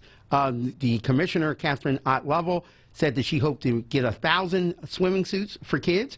She also announced that the city's outdoor public pools will be opening starting on a rolling basis starting June 17th to June 28th. The first pool to open will be Bridesburg Pool on June 17th. The commissioner got me to agree to dive into the pool in Bridesburg. I don't know if you heard that, but she agreed to have me do it. I told her that I'm going to need some kind of floaty, because if it's 3 feet or higher, Vince get a little scared now, okay? So you don't want a freaked out radio host in your pool, okay? I'm not some of the council people who jump in fully clothed like Mark Squilla did.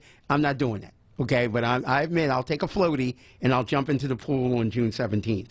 Also, the city is hiring lifeguards with a starting salary of $13.65 an hour, so you can find more information out about that. And the Robin Hood Dell season of music is opening up in July. We already got the lineup, and we do have a free ticket giveaway. I'm going to give out 2 tickets to 1 lucky caller in the next few minutes before we go off the air. Let's go to Michael of Philadelphia. Michael, you're on the Political Source Show. What's your question for the rec department? I just was wondering, as far as the Dell is concerned, how do you determine what musical artists? Oh, that's a great question. That's a great question. How do you determine what musical artists come to the Dale? And I think, and doesn't some of that have to be the price of the artist too? I mean, you still got to pay them. How does that work? So there are a litany of factors that take place or that go into like making the decision. We have amazing staff, led by Sue Slauson and Frey Green, and they work with the artists and their managers, behind the scenes. There's definitely intensive negotiations that take place all throughout the year. And of course, we want to bring in acts that are relevant to the city that people, want to see and enjoy. So there are a number, factors that take place. Into figuring out who we bring on, but certainly the number one factor is, are they relevant? Are they a lot of fun? And will, Philadelphia, get excited around listening to them? How much of getting acts to come to the Dell also include acts that might be close by for other things? Like I know that the 4th of July takes advantage of like, hey, there's an artist who might be in Atlantic City. Yeah. So they come up the road, do a concert for us, and then they go back. Absolutely. How does that work? I think you're absolutely right. So I know Anthony Hamilton, when he's going to be, during his time here, like shortly after that, he's doing another show nearby in New Jersey, for instance. So that's one factor that, that we take into consideration. But we also want to make sure, again, that they're relevant. And, if Philly doesn't want them, then, of course, we're not going to bring them in just because they're doing another show in a nearby state. Now, when you say Philly wants them, I noticed that a lot of the acts that come to the Dell are people that have performed at the Dell before based on interest. So how do you guys judge that? Because you have to come up with, how far in advance do you plan, I guess, the Dell season? So we're planning for the next season right now. User engagement is very important. We have a robust, survey that go out. We do, of course, get a lot of feedback after the shows and on our social media platforms. And then we go out and we talk to people. We talk to the people that frequent the Dell, and we see, what's hot, what's not. And then we look at things like, music charts and who's out. And then we look at, acts like the Stylistics that have been a mainstay throughout the years. We absolutely love them. Of course, so I think there's a number of different factors that we consider when we're looking at who to bring in year after year. Final question to you about the Dell season. Obviously, to pay these performers is taxpayer money. How much does it cost for the Dell season for the summer to pay the performers? How much does that cost? I don't have that exact number right with me. That's a great question. I mean, I know it's definitely very expensive. And then, of course, we recoup some of this cost through the ticket sales and other events that we have throughout the Dell season. And that's all covered by taxpayer money, correct? It's not all covered by taxpayer money. So the ticket sales are, so it's not all covered by taxpayer money. We also, some of the expenses are covered through the ticket sales. Okay. One thing we would like to do is a formal request, because we know that obviously somebody has to pay for this.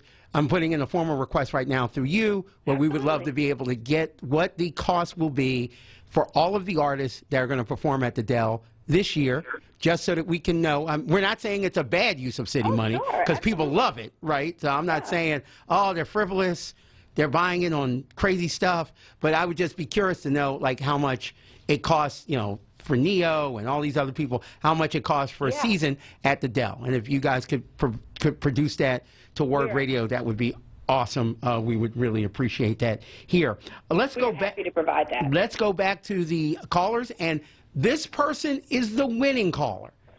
Patricia. Yes. From Philadelphia. You are going to win 2 tickets to the Dell. Oh, thank you. So what is your question? I have 2 questions. First, I'd like to say thanks to the Parks and Recreation Department of the City of Philadelphia, because I have been enjoying the Dell concert for many years, and I really appreciate it. But I would like to know, as far as the swimsuit is concerned, do they have to be 1 piece or 2 pieces? Do you have a preference? So personally, of course, I mean, we want to make sure that like anything that's donated is tasteful, right? Because because this donation is for kids. So that's usually, you know, what we encourage, just to make sure that it's tasteful and that, you know, a kid will feel comfortable swimming, you know, in the item that you donate. So let's ask this. What are you looking for boys?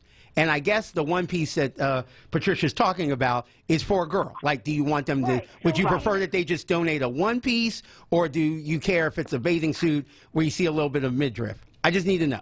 I think, you know, modesty is always something that we strive for. So, you know, I leave that to the person that's doing the donation. I've seen some very modest, you know, 2-piece bathing suits for young girls. And I've seen some not so modest, you know, 1-piece bathing suits for girls. So I think it's better to err on the side of caution, you know, whether it's a 1-piece or a 2-piece. And then for boys, of course, we just want to make sure that they're not, of course, Speedos, and that they're loose-fitting, you know, shorts, and that they have that inner swimmer lining inside of the bathing suit. Patricia, your second question? Yes, and my second question is, I'm not sure exactly where Bridesburg is located in the city of Philadelphia. Can you give me, like, a clue of where, like, what part of the city is near? Well, how about if I do this? Where do you live? And they can tell you, when your pool's going to open. Because the pool near your neighborhood is going to open sometime between June 17th and June 28th. What section of the city do you live in? Strawberry Mansion. Strawberry Mansion. So Madam Chief of Staff, when might the pools in Strawberry Mansion open up? Yep, so the closest pool in Strawberry Mansion is Mander. We don't have the exact schedule yet. By next Friday, which is June 4th, we're going to post a blog post on our website that will have that information. Okay. And you should also contact your local rec center to find out. Absolutely. They'll have that information next Friday as well. Okay. So, Patricia, remember, Mander is the closest pool to your neighborhood. Yeah. By June the 4th, they being the Parks and Recs Department, will post a list of all the pools and when they're supposed to open. And I can tell you that your pool will open no later than June 28th. Am I correct, Madam Chief of Staff? Absolutely. Okay. Now, this is important, Patricia. I need you to hold on. Don't hang up. Because if I don't have your phone number, I can't call you to get you the tickets. And the tickets are going to be for the OJ's concert. That okay? Do I have to pick? Okay, I will. Okay, you know what? I'll hook you up with it. I'll hook you up. We'll talk. We'll talk. We'll get you tickets that you like. Okay? Is that good? Is that okay, Madam Chief of Staff?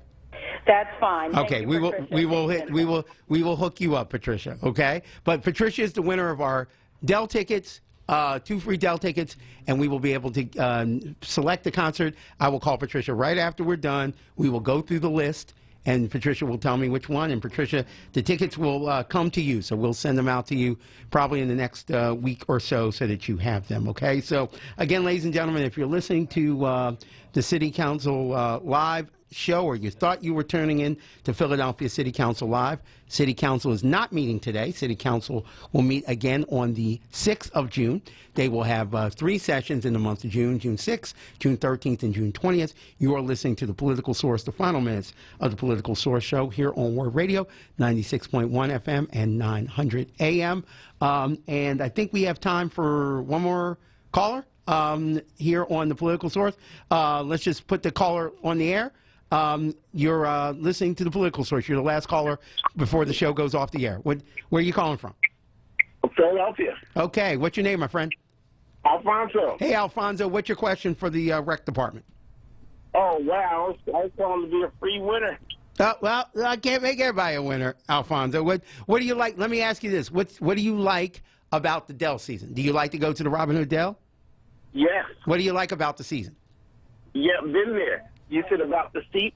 Yeah, what do you like about the program? Why do you go? Do you like the musical acts? Do you like the stadium? What do you like about it? First of all, the Bells are still a spot in Philadelphia. One of the main things is they have awesome events there. I went there, I think it was for Patti LaBelle. Patti LaBelle was there. And Phil Danko was there.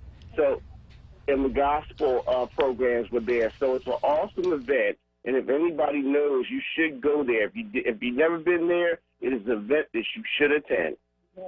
It's been going on for over 50 years, I believe. Wow. Thank you very much, Alfonso, for your call. We're going to have final thoughts from the Chief of Staff from the Park and Recs Department. What would you like people to know before we go off the air today? I do appreciate you and Catherine joining us to talk about the various programs that you have going on. So we'd like you to know that, we have amazing centers throughout our city, almost on every block. Our pool season is kicking off very soon, and, we encourage people to go to their nearby recreation centers. We have wonderful programming. We have an amazing staff. Our rec leaders are just top-notch. We're excited about our Dale season. We hope to see you there. And, no kid should come, to a Philly City pool and feel, left out. And so, we're encouraging people to donate to our annual campaign, Suit Up for Summer, to ensure that kids, no matter what section of the city they live in, have the proper gear to have an amazing time in the water. So if you're interested in donating to that, you can visit our website for more information at phila.gov/Parks and Recreation. And we will have more information on our Facebook and Twitter page here at Word Radio. It's called the Suit Up to Summer Swimwear Drive. It's brand new, right? This is the first year of it, correct? This is the first year, yes. Right. So it's and it's already we launched it about a week ago, and the response has been overwhelmingly positive so far. So I think this is going to be an annual thing. Okay. Well, we definitely want to make sure that we get enough suits for students. A lot of those students are students who are black. Right? So it's a good way for kids who are Latino, African American to get swimwear, to go swimming, because one of the reasons that they can't go in the pool is that they might be in their shorts or they might be in pants, and those are not allowed in city pools. So you can't just jump in your jeans and sneakers into a swimming pool. That's not hygienic for the pool, and it's not allowed under the rules. So donate to the Suit Up to Swimwear Drive. We will have information on Word Radio's Facebook and Twitter page, and also we'll have information on my social media, which is MediaManCom on Twitter. And you can also follow me on Facebook as well. Madam Chief of Staff, thank you very much for being with us here on The Political Source. And tell Catherine, thank you very much for all the time, and I look forward, unless something major happens, of being on top of a floaty on June 17th. At the Bridesburg Pool. It's going to be a sight to see. I look forward to seeing you. Yeah, well, you know what? It's not going to be a long sight. So I'm just letting you know. Thank you. Appreciate the time. Thanks for calling us. All right, and that's all the time we have for The Political Source today. Our next Philadelphia City Council session and City Council Live show will be on Thursday, June 6th, 13th, and 20th, all starting at 10 a.m. Keep up with everything happening in council and city government by listening to Word Radio and going to City Council's website, which is phlcouncil.com. You can also follow me on Twitter at MediaManCom, that's MEDIAMANCOMM, and Facebook for local political updates daily. As I say every week, democracy is not a spectator sport, so please get involved in the civic affairs in your community. For everyone here at The Political Source and Philadelphia City Council Live, I'm your host, Vincent Thompson, principal at Thompson Media Man Communications. Thank you for listening to Word Radio, 96.1 FM and 900 AM, WURD. Stay tuned. Al Sharpton's Keeping It Real is next. Thanks for listening, everybody. I'll speak to you from City Council next week. Listen to Word Radio on the go with the Word Radio app. Search for WURD in your favorite app store today and take us with you wherever you go. Stay connected to Word Radio, independent black media. Hurry into McDonald's and get the flaky bacon, egg, and cheese biscuit or the savory bacon, egg, and cheese McGriddles, each at the low price of just $2, only at McDonald's. We first opened about 10 years ago. We were small, just a few of us, but it was exciting. I always dreamt of having my own business. It was kind of slow at first, but things started picking up. We had big plans, but in our wildest dreams, we never thought we'd have this much work. Yeah, with so many businesses caught off guard by the storm, Reed Waste Management has never been busier. What will become of your business after a disaster? Nearly 2/3 of businesses aren't prepared for an emergency, and 40% of businesses that experience a disaster never recover. Make an emergency plan now, before it's too late. For a free online tool that helps you develop an emergency plan to keep your business up and running should disaster strike, visit ready.gov/business. Brought to you by the Federal Emergency Management Agency, the American Red Cross, and the Ad Council. Join Word Radio for the Philly Farm Social, Friday, May 31st from 5 p.m. till 7 p.m. at the Sankofa Community Farm at Bartram's Garden.